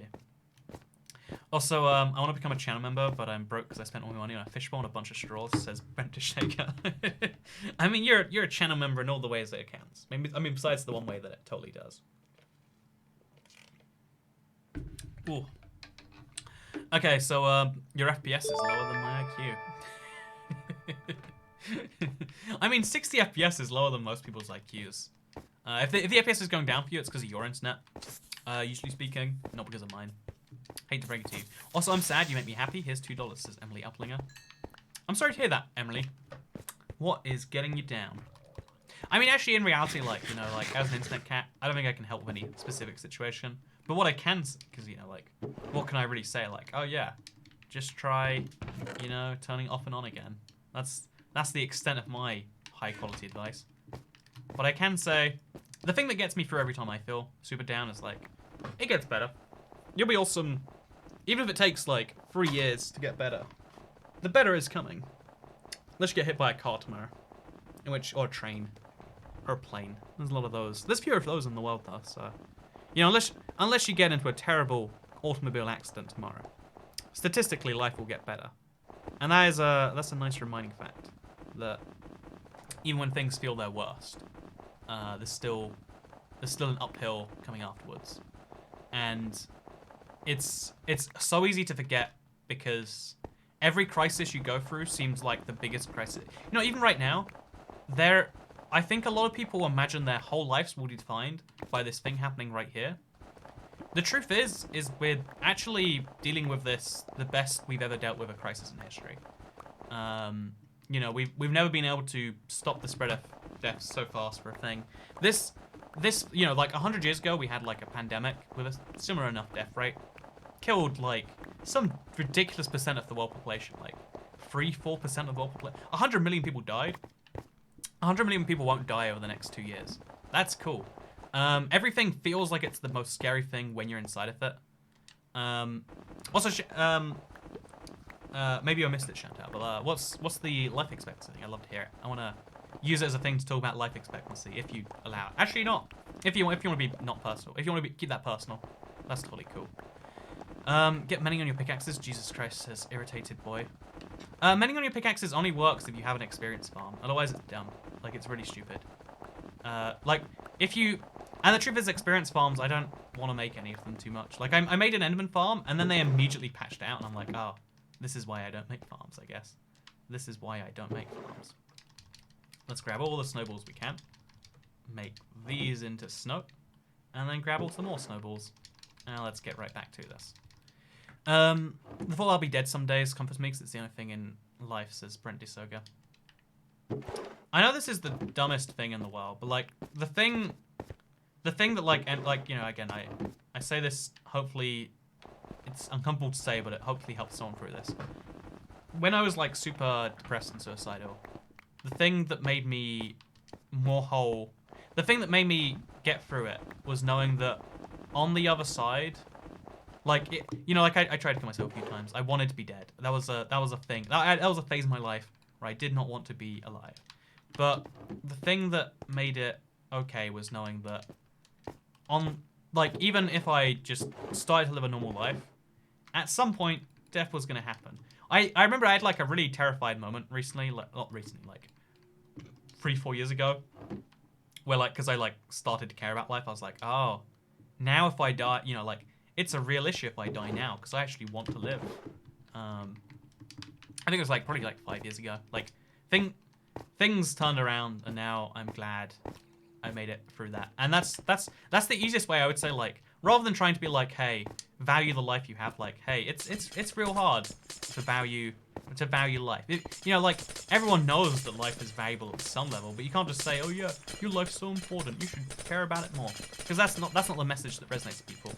The easiest message to me though is just like, hey, thinking of killing yourself, easiest way to kill yourself is to live a normal life, 60 years, have a wife, have a kids, have a whole family, and then when you're 80, when death least expects it, boom, you're done that way, right? I had the same realization when I fell in love with my boyfriend, says Green Kittens. Hey, that's awesome. Mr. Orion. I still don't know how I say your name. Question, what's the reason behind mining on your ice? I mean, in Minecraft, you can do anything for any reason. Even if we didn't need all this ice, I would find this to be an interesting enough project. But it just so happens that we do need the ice. Also, okay, wait. Chantal says, I had a stroke in September, found I have congestive heart failure. Also, Moo, can you... Okay, I'm going to ignore that. Chantal actually says, I had a stroke in September, found out I have congestive heart failure, and still an unknown/undiagnosed lung condition. Oh, so like, the idea is, like, you've got a high chance of having something which could be deadly. I feel like that's, like, it's more terrifying because of the unknown. Like, honestly, bad things are, in some ways, better than unknown things, like... If you know something's bad, you can deal with it. If you don't know how bad something is, you can't. That's actually, again, current virus situation in the world, exactly that thing.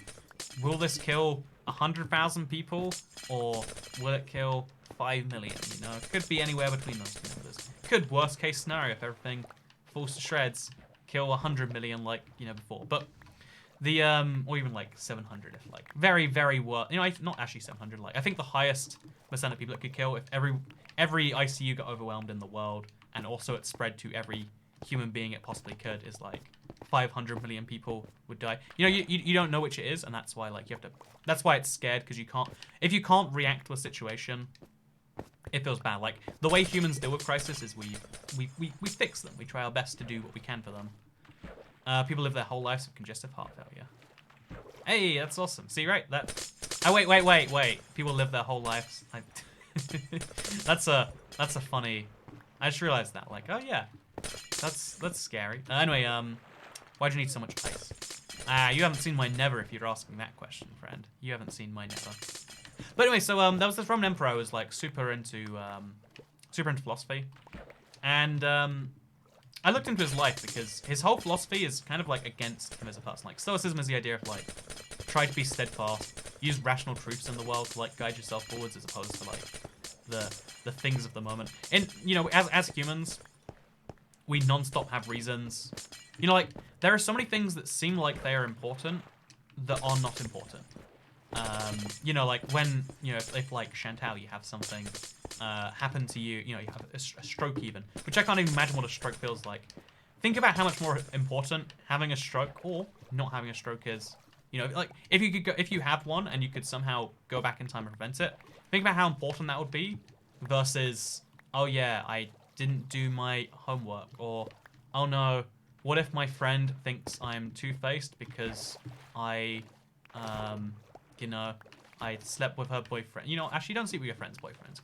Good life pro tip. But like there's a lot of like dumb things that take up 100% of your focus.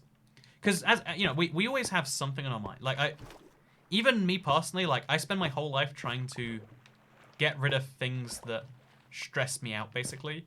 But there's usually some, like it's infrequent, but there's something that will take over your thought. There's a big focus you're always fighting towards. Whether that's like passing school or college, whether that's whatever, you always have a problem, and we have a very low ability. Oh, there's a polar bear and an ice boat here.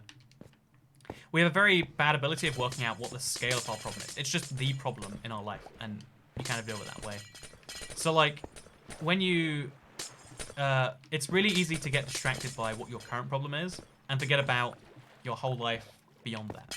Again, if you know, whether you're, you know, passing or failing is really inconsequential compared to, oh yeah, you're doing something that's giving you a chance of dying. You know, if you could undie, you know, if you die and then you go into the, you know, the, what's it called, purgatory in between, where it reads out your game stats and it's like, good job on playing, Andrew. You reached level 24.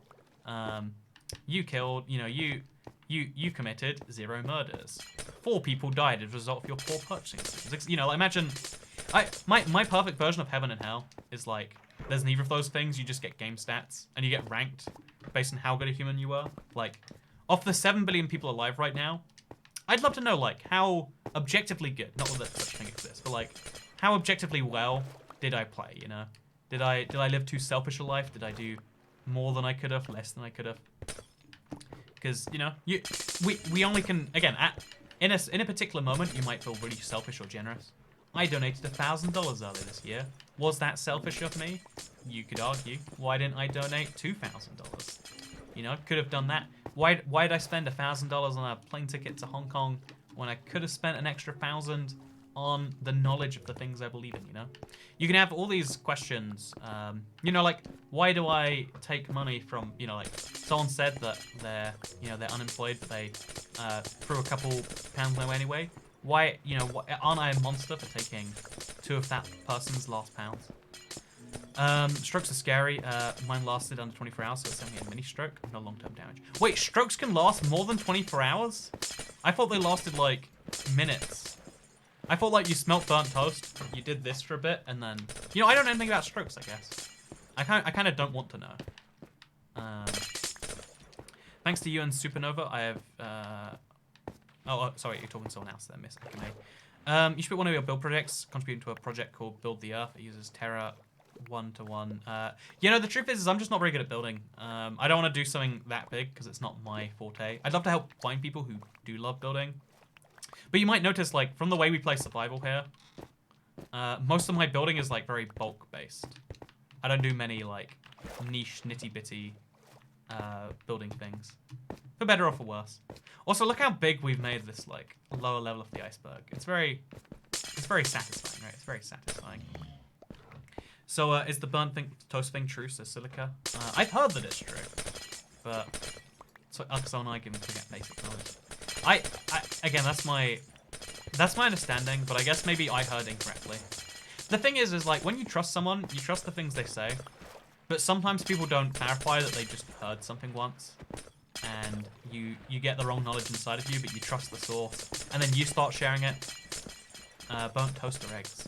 Yes, but I didn't smell burnt toast myself, so it's hard to tell. So you don't always smell burnt toast, but it's a good sign. I wonder why burnt toast? Is it like some of your neurons are fried in your nose or something? That's a seizure, not a stroke. Thank you for the pro tip. How long do you think this will be, says Otis DeVille? Not too long. Also, what if you really did just burn your toast, says Pulse the Clown? Yeah, I love the smell of burnt toast. So if I smell burnt toast, I get, like, hungry, like, because... Actually, I think this is one of my controversial opinions, but, like, to me, toast is better when it's a little blackened. Oh, man, I'm craving, like, blackened toast now. I'm craving, like, some good toast. Burnt toast is a myth, says Maximizer. Jet fuel can't melt burnt toast. It's true. It's all a lie, created by the globalists to keep the people like me who like burnt toast down. But no, burnt toast is so good. This is very controversial. Burnt toast is the best. You better believe. But yeah, I was learning about this you know, concept of like, oh yeah, there's this guy, he was an emperor. He also somehow contributed a whole bunch to philosophy.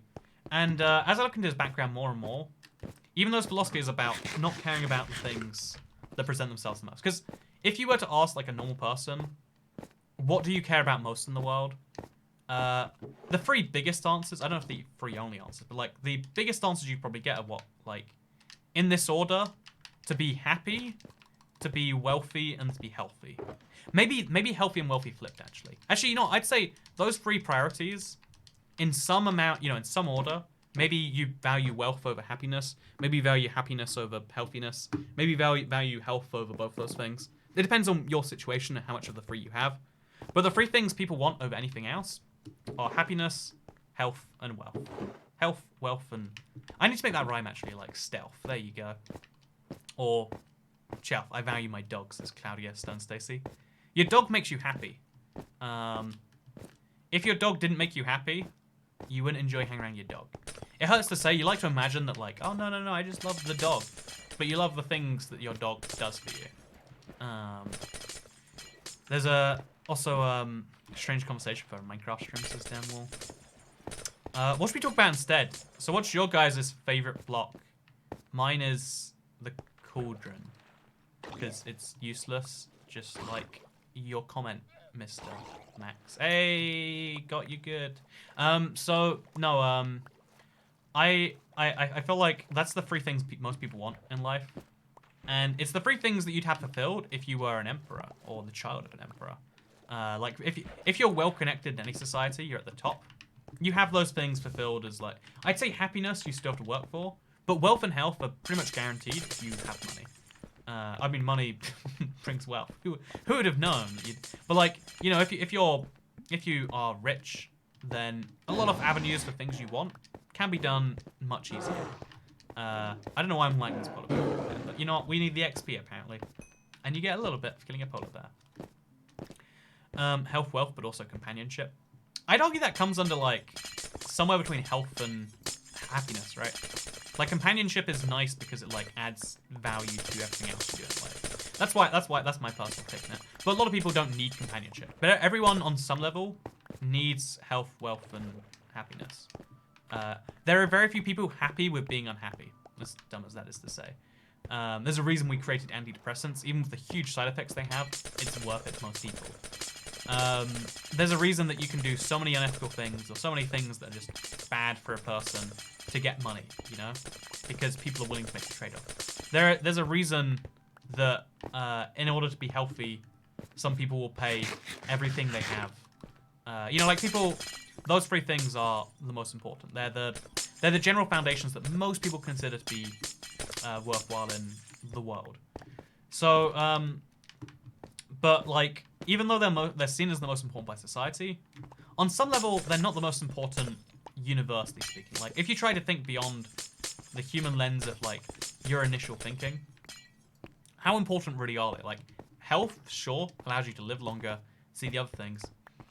But, like, wealth and happiness, like, what does feeling happy yesterday do for you today? Like, I felt so happy the last time I was in Singapore.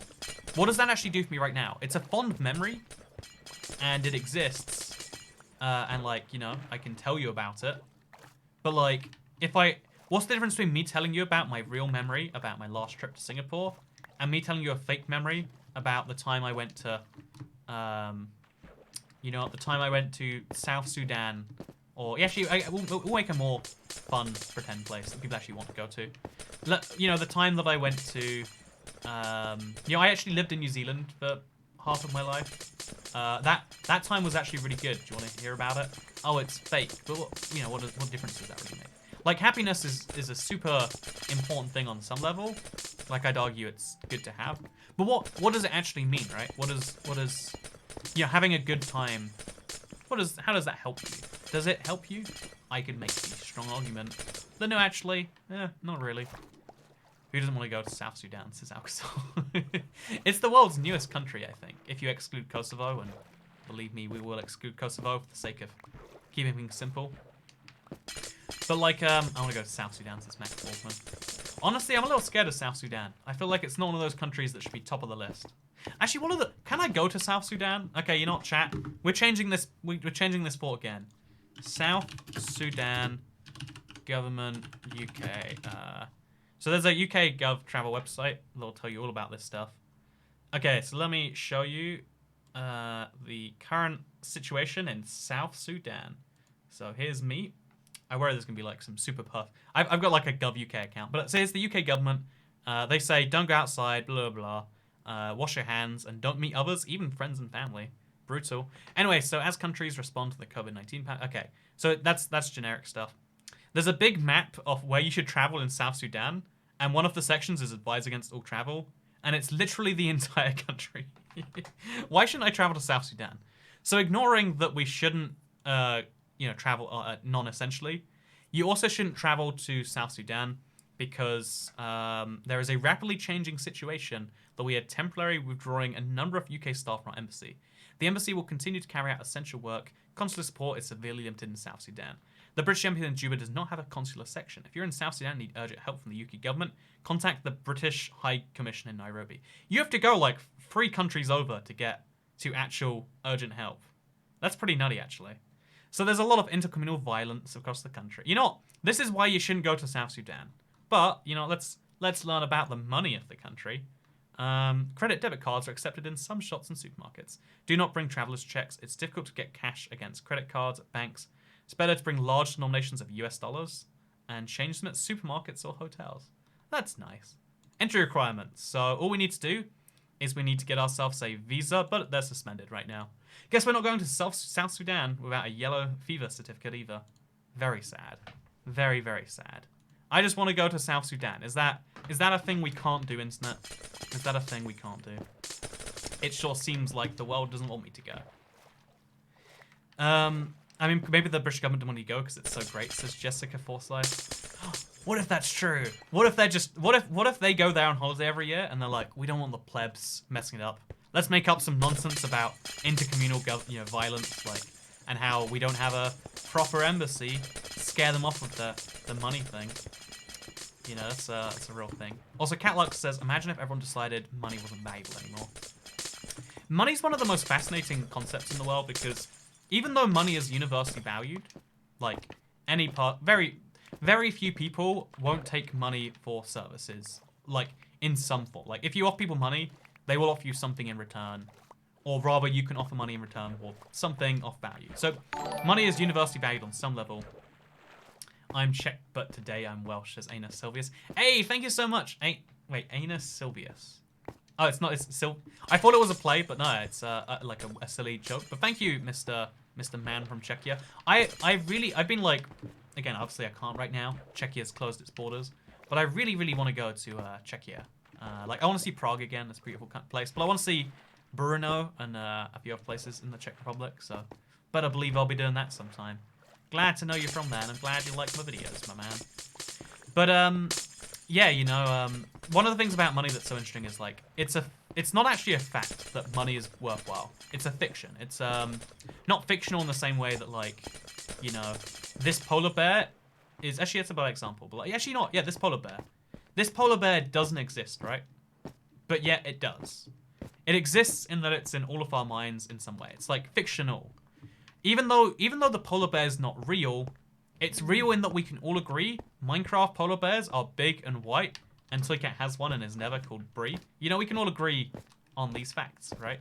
Can you all agree with me that there is a polar bear named Brie, and that today, with he, we shall see. But yeah, the truth is that money is like a fiction. It's something we all acknowledge isn't real, but we all know exists. It's like a story we use to have something to exchange. Because a world without money is generally regarded to be worse than a world with money. Even with all the flaws that the current monetary system bring, not having any way to exchange money is generally seen as being worse than the current exchange system of money. If you really wanted to, you could start a movement of people who valued money nothing.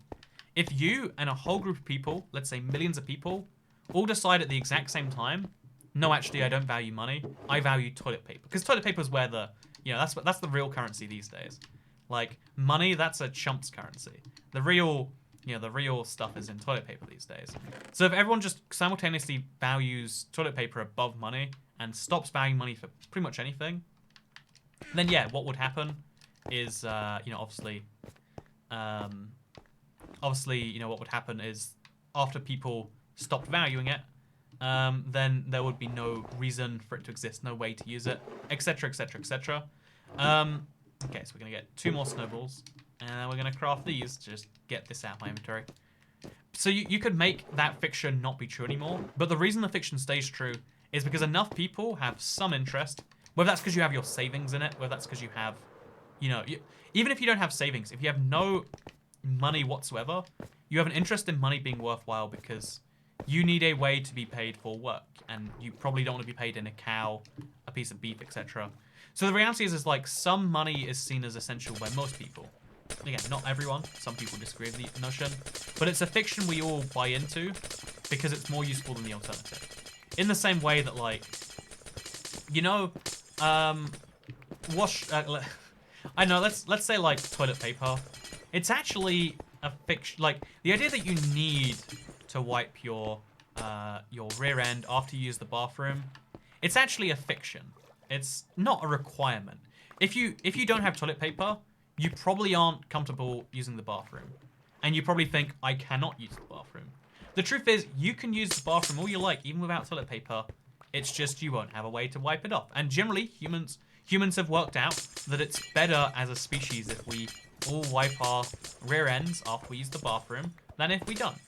I actually think, you know what, wiping is like the most... It's a pretty barbaric thing. Like, imagine if you got, you know, poo, literal, you know, human feces. Imagine if you get poo on your arm right there. Would you wipe it off with a single piece of toilet? Let's say 3 pieces of toilet paper.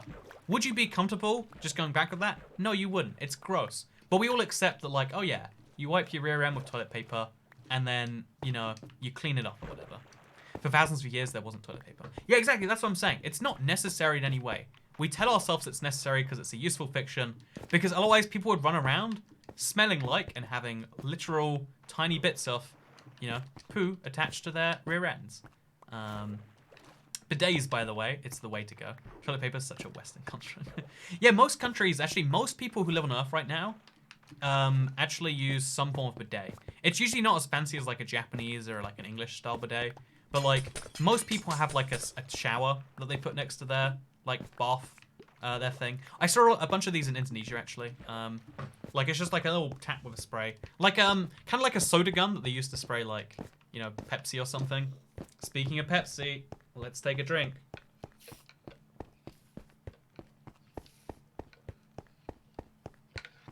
But it's like a spray. Put it on your backside, and all of a sudden, you've got yourself a way to clean off when you're done. But I wouldn't mind using it bidet. Yeah, I wish we all decided that toilet paper was dumb and we should switch to bidets. That's like honestly, that's my big learning from this current situation, right? Also, here's a fun one. Let me just show you. We'll place some water down there. Guess how long it takes to turn into ice, internet?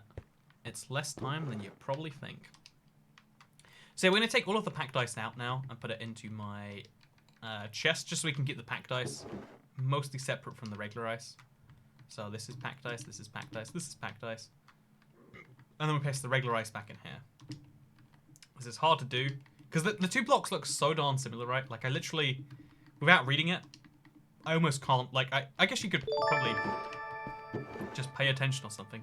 Real question is, which ply would you use? I've never had less than 3 ply at my own house. But okay, as I travel a lot, 1 ply is just the standard, and what you just have to do is like fold it up 3 times. Like, oh, look at all the fish that spawn from this one. Okay, you know what? Let's get some food. You know what? Okay, let's do it. Let's just kill some animals, get some experience, get some good old. Actually, it's not turning cooked. Why is it that when you kill a fish, even with a fire aspect sword, it doesn't cook them? What an odd little concept. Folding laundry and talking toilet habits is brandy rust. It's an important question. Can they lose so much money if everyone stopped using toilet paper? Do you guys like export all the toilet paper or something? Is there like a fun fact I'm missing in that? Okay, so we'll make this one at the end, the packed ice one. Just all the packed ice goes in here. We need a bunch of this for like the Nether Fortress and whatnot.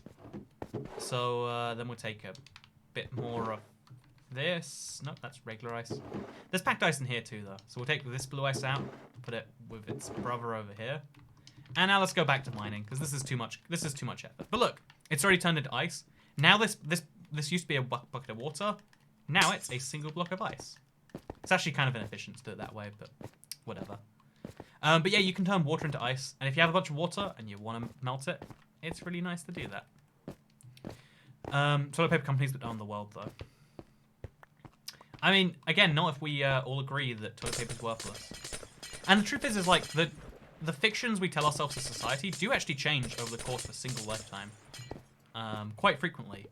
You know, the fiction of the Soviet Union as a country that had to exist, like it was the mother nation of Russia and 13 other post-Soviet countries, that came to an end. The fiction that video games are just the nerds came to an end. There's lots of things we all tell ourselves. It's just about the general value it provides. And once it stops providing value to enough people, it stops being true. Fashion, to some extent, is the same concept, right? Like, you want things because they're seen as valuable. You might not think it that way, but it's true. So, and in fact, actually, most like lies we tell ourselves, we try to back up in some way, because it's hard to believe that, like, oh yeah, this piece of paper only has value because other people want this piece of paper. That is a scary concept for anyone to think about. So instead what we say is we tell ourselves nice little stories, like, oh yeah, this piece of paper, it's actually backed by the government, which is backed by all the assets in the country, and therefore this piece of paper is actually super great, you know, it's wonderful. It's actually better than having it's better than food or toilet paper or real materials, etc. Government in 2019, video games cause violence. Government in 2028, stay home and play video games. Honestly, if all the people currently watching Netflix play video games instead, again, if you switch from Netflix to Minecraft for just an hour a day, the amount of like actually petabytes, I guess, of like data we'd save and like the amount of strain that would be reduced would be huge. I'm just saying, video games literally saving lives right now. Toilet paper has a higher value than hyperinflated money. Yeah, this is so because money only has value when we believe it has money, when it has value. A lot of countries just believe that, like, it used to be like economic thought like a century ago that you could just print as much money as you liked and it'd be fine because people would, you know, like people believe it's money. But obviously, inflation's a real thing. Like, if people believe the money is worth less while, then people don't want to hold on to money, which actually makes inflation happen faster.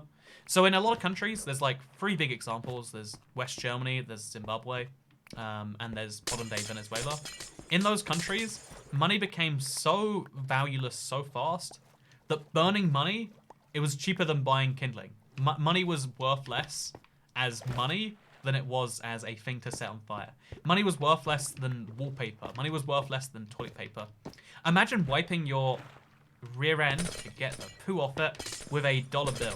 Imagine if a dollar was worth so little that was cheaper than toilet paper. Actually, I mean, I guess like if you know, at some point in the toilet paper shortage, someone had to do that. I mean, probably they didn't, but like they might have found some paper or something. I hate to think the amount of like toilet paper substitutes that have been found in the world in the past few weeks. It's probably a very concerning amount of people who are using that as a thing, right? JFK wanted to print his own money. Right, it's, I don't know if that's true. I don't know about JFK and his money printing ideas, because the thing about a lot of old US presidents is, like, the US president used to be a pretty weak office. Like, most countries that have presidents now have really, really weak presidents. The biggest exceptions are, like, France and America. But a lot of countries that have presidents have really, really weak powered... I guess, like, maybe Russia. But a lot of countries have a president. It's like, you know, he's second fiddle to the prime minister, generally speaking. Like, the prime minister in India is the way more important figure than the prime minister in, or the Tasaik in Ireland is more important than the president there. So, like, that's how it was for a lot of the US history as well. Although not quite the same level, but, like... So, like, the ability of someone to just be like, I wanted to be a tyrant was much less in those days. Jeff Bezos wipes his rear end with dollar bills, says Tom Brown. The thing about having that much money is, like, the germs and all that on a dollar bill probably makes that a bad idea. I wonder how many billionaires are germaphobes, honestly. Because, again, I think I mentioned this briefly at the end of, like, last week's thing. But the craziest thing about disease is disease affects everyone pretty equally. Like, when it comes to health conditions, like getting lung disease and treating your lung disease when you get it or something like that, like, because, or like, you know, there's a lot of things you can make better with money. Like, you can afford to smoke if you have 10 million in the bank, because you can probably deal with the complications that come from it much better than someone who has no money. At least in a society where healthcare is paid for, which, you know, we're talking about America here. In the UK, you know what, doesn't really matter. It's all socialized, as you might say. But yeah, so The oh my gosh, this is the first time I'll be able to stream while you're streaming. Hi, says Dana Patterson. Hey Dana, hope you're having a great Sunday. Actually, wait, it's Monday now. We crossed over the date line. Happy Monday in the UK. Maybe not where you live. If it is, that's a problem. NHS rocks.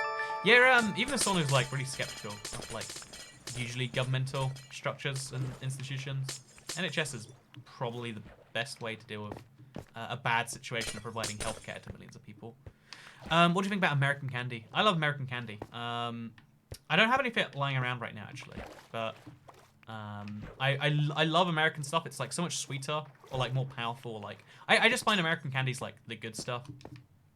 Generally speaking, that is my opinion on it. Hope you agree. Sham marriage so I can get free healthcare. I mean, the truth is that like I think depending on like because like again it's I know everyone knows this, but like just to throw it out there, it's not actually free. You just pay for it via the government or via your taxes, which means it's like it's paid for. What's the word? Like progressively. Like as in people who earn more pay more, people who earn less pay less, etc. But yeah, it is. It's surprisingly cheap. Not because it's actually like the thing that makes it so good isn't even in fact that like it's government owned. Because most government owned things are less efficient than an equivalent that's trying to make money. Because the government's interest isn't trying to make money; it's trying to win votes, which isn't a efficient business structure. But also thank you, Monster Players. But yeah, the reason it works is because like there's just one negotiator. A drug company says we'll sell you this drug for $6,000 a pill, and they go, we'll buy it for $100 a pill, and we'll buy 1,000,000 pills, or we'll buy no pills, and they can be like $100 million or no dollars. Whereas if a single insurer doesn't take the pill, their competition will, and therefore they have to. It's a whole thing. You can look into it if you want to.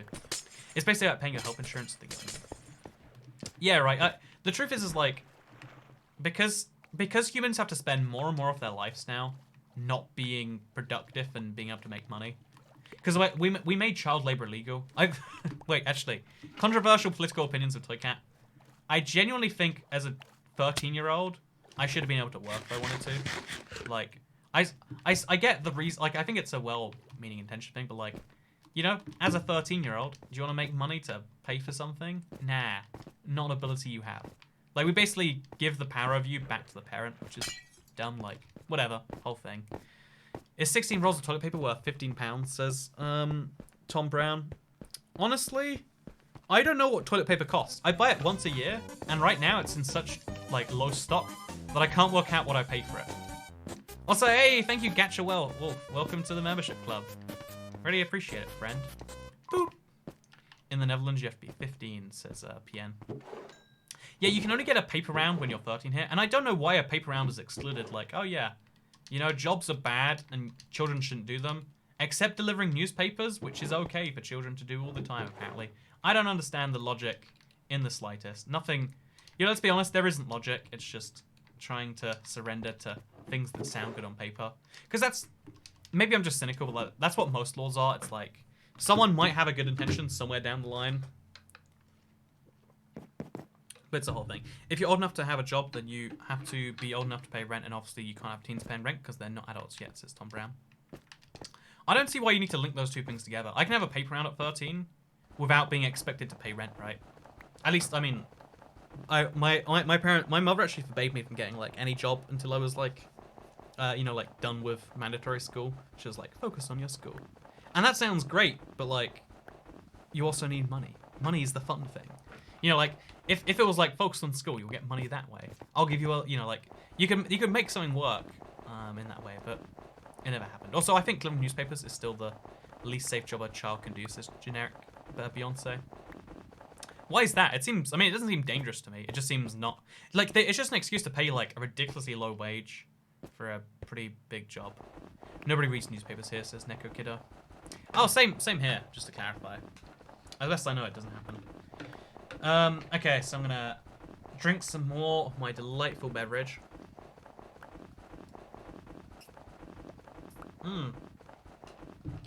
This is actually really good. Maybe I'm just like getting Stockholm syndrome.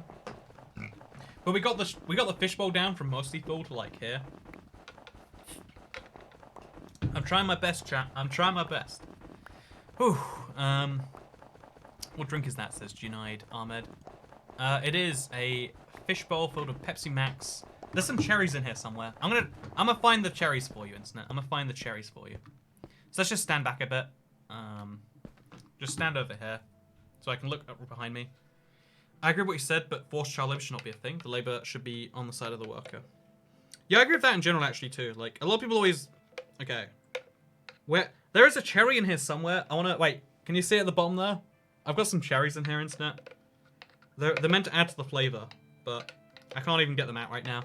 We're just gonna have to drink the whole bowl to get to the cherries. Let's just do this, Internet.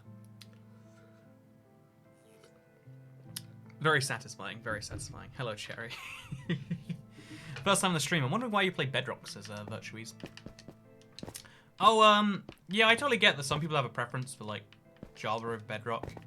But personally, like, I don't find it to be worse, and I do enjoy it, so I play Bedrock. There's so many, like, little fun, cool quirks, and I feel like Bedrock is the version that has more future going forwards. Will you review Seed 2020 when 2020 is over, says Danger Nater. I'll review the Seed 2021 when 2020 is over. The problem is poorer children could be forced into working in dangerous conditions, but if there was mid-ground so children could be guaranteed safe conditions, I'd be all for it. See, what I just want is, like, as a, you know, like, we exist in this world where we believe that, like, oh yeah, until you're a certain age, your parents make all the decisions. But if you can't really trust parents to make good decisions for their kids all the time. You can trust a lot of parents to make good decisions for their kids, and thank God they do. But like we live in a society more and more, like, whether we like it or not. Again, I don't like that this happened at some point, but it clearly has happened, where the ownership of a child isn't 100% the parents, right? Actually, wait, this is controversial opinion time. I don't think a parent fully owns a child. The reason you don't own a child is because if you're bad to your child, the government takes away the child. So it's not true. It's not fully yours, right? If something can be taken away from you, it doesn't belong to you, in my opinion. Like, if I have this fishbowl, but only under, you know, let's say, wait, if someone says, I'll give you $1 if you finish this entire fishbowl, bad trade, by the way, that dollar isn't mine, right? It doesn't belong to me. It's like, it's something I can have access to, and I probably will have access to if I do the thing, but if I don't do the thing, it's not mine. So, a child, also you can't own people, lol, says Tom Brown. You can't, but parents own their children. I don't like that that's true, but it's the status quo of the world, right? Hey, thank you, Dana Patterson, for becoming a channel member. Oh, it's the person who's caught their first stream today. Hey, thank you so much for beginning the monthly contribution. It means a lot in these times. Also, that was the first noise I heard in a while. You know what? That's nice. Thank you for becoming a part of the club. Just like people who say they own their house, but in fact they have a mortgage, says AJ. Exactly. I feel like that was like a personal, like, boom vroom at me. But like it's true. Like if you have a mortgage on your house, you don't truly own it. Also, plus you gotta pay property taxes. Like if you have a mortgage on your house still, and also you don't have whatever your property taxes are in your country, state, whatever else, you don't own the house. You have the ability to use it, and you have a pathway to ownership. So I live in the US. What's with the circular bottles? This circular bottle right here. This is actually all drinks in Europe. In the 60s, there was a crisis where we ran out of glass, so we started drinking out of fish bowls that already existed, and that's the thing. Also, Jacob Gorowski says, "Do you earn more from super chats or ad revenue? Why is your description Java Edition, not Bedrock?" So when I'm streaming, I'll give you the numbers right now. Actually, when I'm streaming, 90% of the money comes from super chats and people donating or tipping via the link down below, or becoming a member like Dana Patterson just did, or like Chantal. First noise I've heard in a while. Wow, getting people into paying you. Yeah, give me money. I like hearing the noise that says money. What's that all about, friends? I was trying to say it's like a... Wait a minute, that is odd. Like, I think I mentioned this before, but like, on streams, it's like a momentum effect. Either lots of people are there, like going, pew pew pew, have my money, all in a row, or there's like a big space. Wait, is that true, says Spots the Clown? Yeah, we had this big crisis in Europe where all the glass ran out. So we needed to drink out of things. So fish bowls, they were the only things that we had like a huge stock of. So instead of making fish in them, we started using them as glasses. So we actually don't... There's no glasses in Europe anymore. We all drink out of fish bowls. I've got the proof right here. I've got myself a giant fish bowl.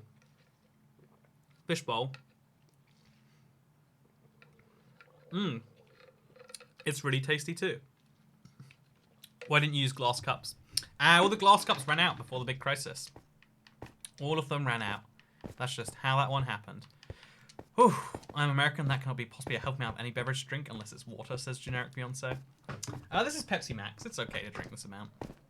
I'm going to need to pee a lot later, probably. And then he complains about the size of American drinks. Hey, I'll have you know, this is like a medium in America, if that. As a European, I can confirm this. I drink out of a giant fish tank that's heavier than my entire body. Thank you, wheat bread crust. I want to buy a fishbowl now, but I don't think they count as an essential purchase.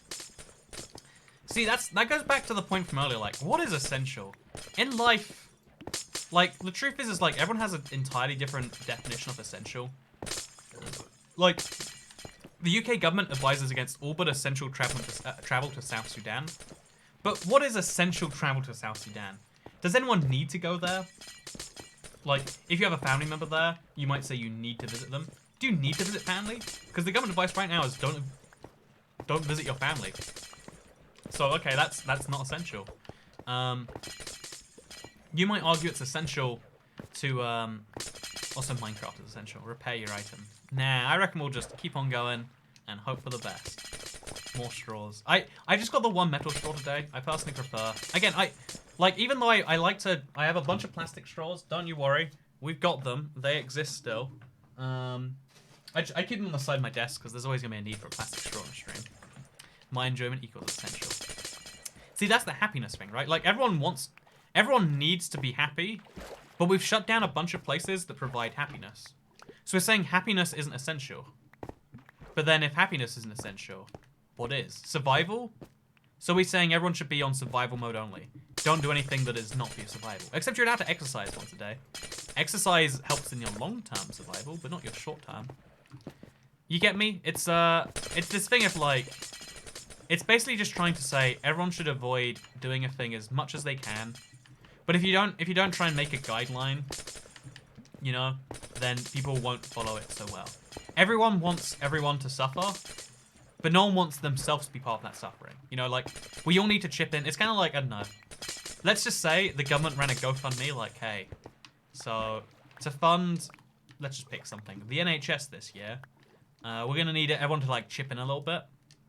Everyone wants everyone else to chip in as much as they humanly can. It's the free rider problem again, right? Like, everyone thinks that everyone else should make the thing happen because they want the thing to happen, but they, you know, they also don't want to be, you know, like you have to personally suffer to make that go on. Let's actually not like let's talk about my stream. Let's guilt you all right now with money, but no, let's actually real example, right? Like the super chats on these streams, I use them not to live. I'm not one of those YouTubers who's like, hey, I'm gonna starve if you don't tip me, because it's not true. You know, I will live with or without your tip money. Fortunately, I've, you know, been grateful that I have managed to get myself in a position like that. But, you know, if there are some percentage of you, that, you know, 1% of the viewers provide 90%, 99% even, of the tips, the things that keep the streams going, etc., etc., etc., the things that pay for the equipment, blah, blah, blah, blah, blah, blah, blah, blah. So, in Nova Scotia, if you go to park, you get a $1,000 fine, something like that. Do you need to be 18 to donate, says Pian? I call them tips, personally. Jet ski fun. It has been so long since I started that as like the weirdest little joke, but I still to this day am sad that I can't use a jet ski because I can't swim. Like I had this whole thing planned. I even found one in the UK, and they're like, "Hey, you gotta be able to swim." And I was considering signing the waiver and saying I could swim, but then I considered like, actually, I don't think I want to die. I'm sorry. Death is essential. But like, yeah, you can take the exact same thing and be like, oh yeah, so some percentage of people are always going to provide. It's like I don't know, it's just one of those laws of humanity, right? And it's because people value things very differently. Trying to get everyone to value the same thing is never going to easily happen. So you always have to use some amount of force or like emotional blackmail or whatever else you have to do as a government and/or person. It's a whole thing you can consider. I have my boating license, but I've never driven a boat. How do you have a boating license? What even is that? Is that like a SpongeBob joke or? I don't believe that's a real thing. I don't believe you really have a boating license. It's not super learn how to swim, especially as an adult. I wouldn't think. Every year I spend about a week trying to learn how to swim, and so far I've made progress. Honestly, like I think I'm better at swimming than you might expect, but not as good as you would hope. Not as good as you might hope. I'm a human and I can't breathe. That sounds real sad for you, friend. Block mine is greater than Minecraft. That's all I do. So cat boating licenses aren't real. I don't believe in them, okay? Therefore they're not real. Here's a fast way to travel the entire iceberg biome. Wasn't expecting the damage. By the way, Bolts, good to see you. Just wear a life vest and float and doggy paddle. But like, I'm terrified that the like if something breaks, because okay. So actually, do you want to know? It was one of the last like 4J events before they stopped being a part of the console edition. They took us out to Scotland and they're like, hey, there's this wakeboarding place that just opened up near us. Do you want to go wakeboarding? And so I lied and pretended I could swim. Like they said like, hey, legally we can't take you if you don't sign this waiver saying you can swim. But I mean, there's no way of enforcing it. So I was like, sure, I can swim. And then, so I wear a life vest, obviously, because everyone does.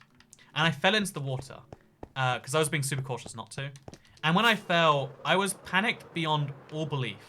So I was like, I am going to die. This is so deep. No one is coming to save me. And even though I was on the life vest, I was floating like this, and I was like, if this flips the other way, I am trapped below, like, I think I was floating, like, upwards. I was, like, trapped, and I was like, if this flips upwards, I am stuck below the water. I am floating because of a magic thing that is on me. I am at the whim of this vest, you know? Also, thank you so much, Gatcha Wolf. Tried anything on Labs, but it didn't work, sorry. Yeah, a lot of people have been saying that recently. I wonder why it is. It's a real bummer, like, as to what's happening there, because you know what, it's obviously YouTube doesn't get their 30%, but I rather, you know, if you want to support, you still do a serious amount by doing it via YouTube. It's just that it's like a whole different process. It gets processed slightly differently, and like, you know, YouTube gets 30%. But like, thank you so much, Gatcha Wolf. Anyway, I hope you're having a nice day, Gatcha. You deserve a nice day, but not everyone else. Am I right? Yeah, generic YouTube live streamer nonsense. Oh wow, that sounds terrifying. But like, yeah, I was like in this life vest, just like panicking beyond all belief, and everyone's like, just swim, and I'm like, I am fighting for my life. Don't tell me just to swim. Just swim is not useful advice. So I know I feel sorry for my neighbors in these times. Like, we're all locked indoors, but I'm like recording at 2 AM, just talking to the internet about my swimming things.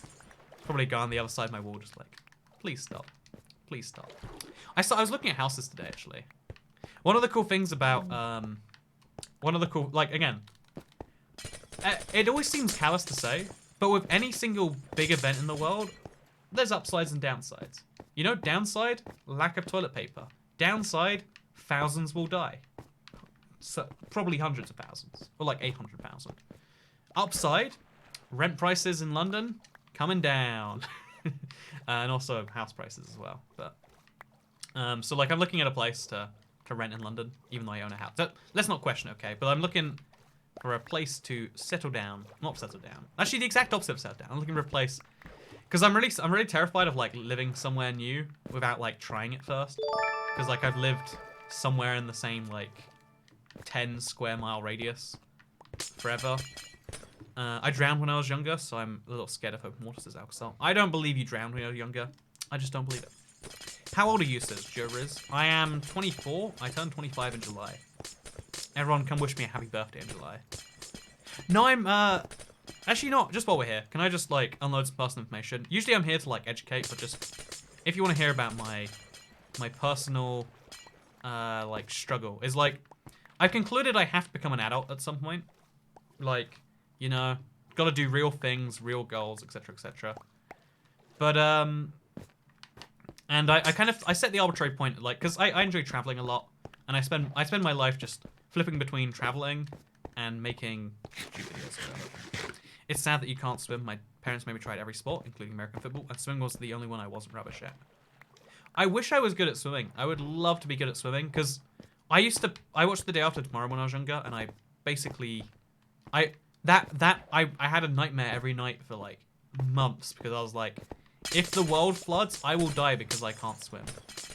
Water is literally lava to me. It might as well be. Water above 2 meters is lava. I've almost drowned in so many ridiculous situations. Anyway, so I kind of had this like conclusion recently, like I have to become an adult at some point. And my plan was like when I turn 25, I'll stop like doing all the ridiculous things in my life and I'll start being a normal human being or whatever.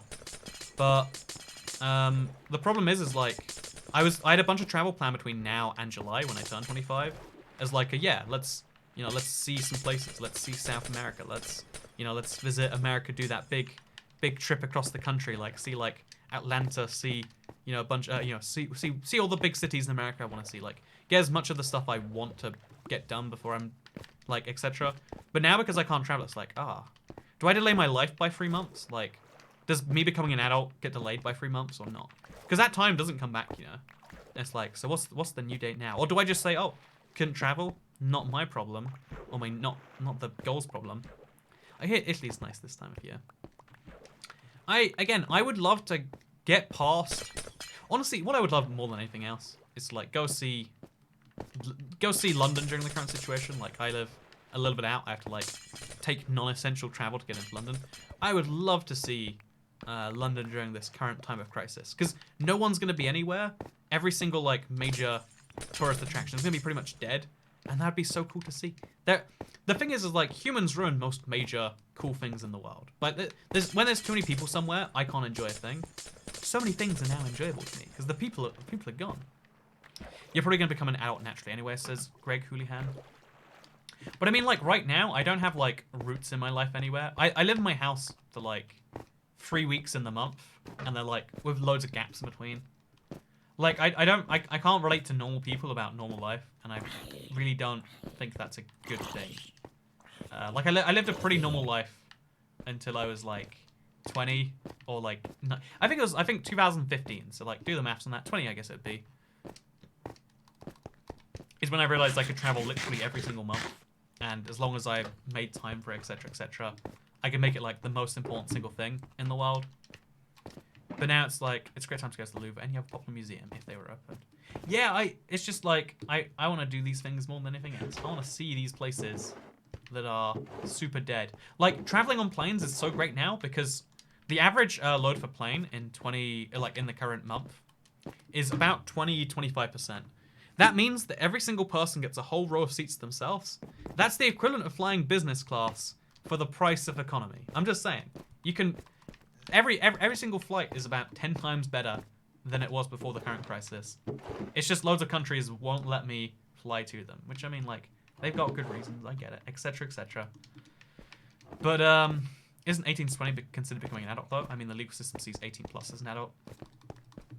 I mean like being an adult doesn't make any, I guess what I'm trying to say is like at some point you go from your main goals in life being, I don't know, getting wasted at the weekend and traveling the world to, oh yeah, I've got things and obligations. I think especially as a guy, maybe this is like gender neutral actually, I don't know for sure. Like I'm not gonna comment, I don't know what it's like to be a woman or a not, but I feel like at some point in every person's life, there's like this there's this need, this desire, this like, picking up obligations sounds dumb, but like responsibility is the better word for it. People want responsibility. Responsibility makes you feel good if you handle it well. And I've deliberately picked up a life with no responsibility, and I've wondered for a while, like, should I pick up some of that stuff? Because I love that I have no real dependence. I don't have a dog. I don't have a cat. I don't even have a plant. I have a pretend plant in my living room. It's great. It's been there for 3 years, and I forget about it for months at a time, and it looks exactly the same when I come back to it, right? But like, yeah, so I don't have any like real responsibility, and at some point I have to pick up responsibilities, and I'm like trying to push that back as long as I can. Because obviously legally I'm an adult right now. I mean I can't drive I can't drive a car. I can do anything an adult can do, legally speaking. But like you have to decide at some point for your life, like when does the next phase begin? It's like, you know, you can end school at 18, you can end school at 21, you can end school at 30 if you want to. You can pick when your life moves from education-based to productivity-based, or whatever else. Some people say they're allergic to responsibility and stay that way well into their 30s. Right, and that's like a cringe-worthy way to be a human being. Like, you're like, oh, I don't know so much about that. Like, at some point, having no responsibilities, you know, traveling, making, you know, having my own, setting my own hours, all these, like, things I love so much about how I live, goes from being cool and being, like, the way I love to live, and that people might even enjoy, you know, some people probably say this is the perfect lifestyle. I like to believe so, at least. But at some point that goes from cool to cringe, right? Because everything does. Like, there are phases in your life. In the same way, when you're in school, the kid, you know, like, I'm sure everyone's come through this realization that the kid at school who was like so bad and ignored all the teachers, etc., at some point in his life he was cool. But that same human being is now, you know, like your bully in high school or middle school or whatever school was probably super cool at one point, but now he, like, as far as society deems him, he's a loser because he can't hold down a job. You know, he's by society standards, he is a loser. He's not doing well by what you consider today, because the standards change as you age. When you're 5, being cool means something very different to when you're 10, which is very different to when you're 20, which is different to when you're 30. When you're 70, it doesn't matter about most of these things, etc. Pickaxes, everyone. So cat please. Yeah, no, I'm glad you're enjoying the pickaxe breaking, while we go through some serious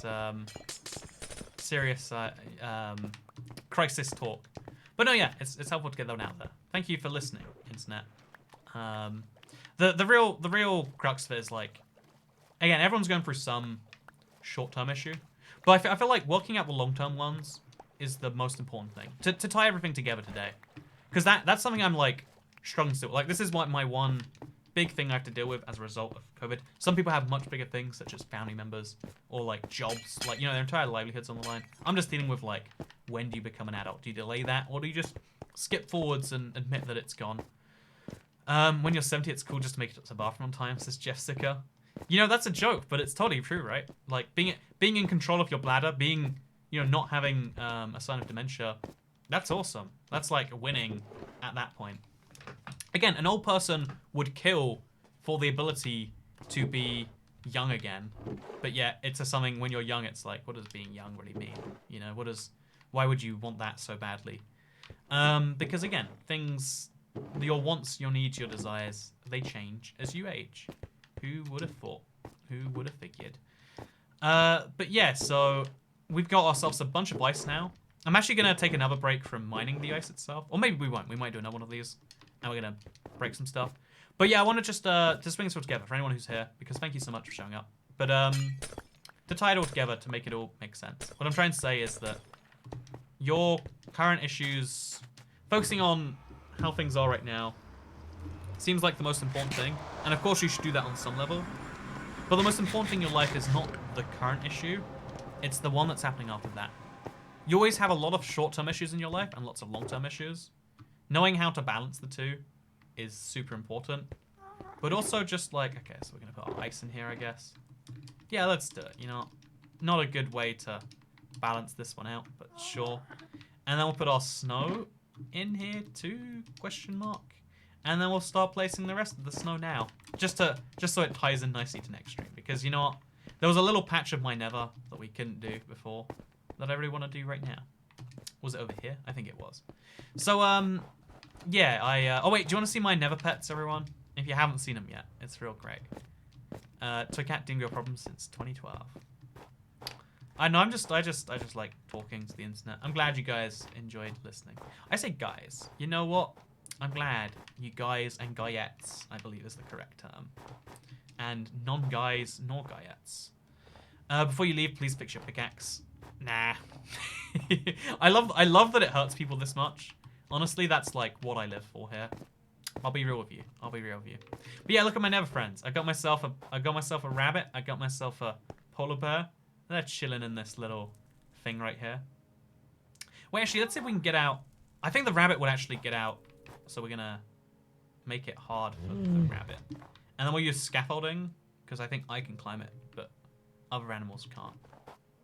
So we'll break this. No, actually, wait. Let's be extra careful here. Let's place all the way around here some snow. We'll turn this into an igloo later. I'm going to be extra careful to break my way out after I go. Okay. No, no, no, no, no.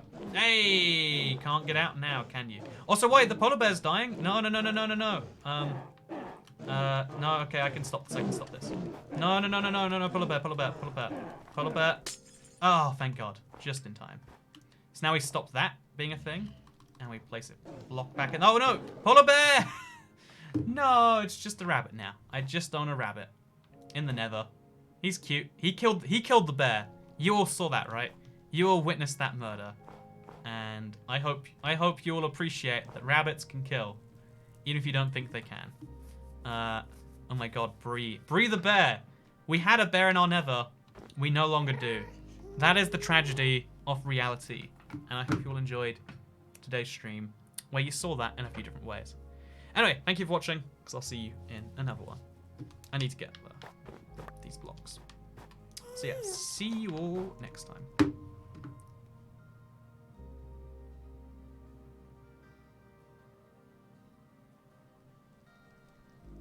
Finger guns. Boom, boom, boom. I'm shooting you to make you leave. That's what we're doing here today. Have a nice week. Goodbye. Oh, I won't be streaming on this channel tomorrow. Already mentioned that, I think. But let's play with a challenge. It's gonna be some fun. And I think there's a video going up tonight, maybe. It's 1 AM. There's a video going up soon, sometime.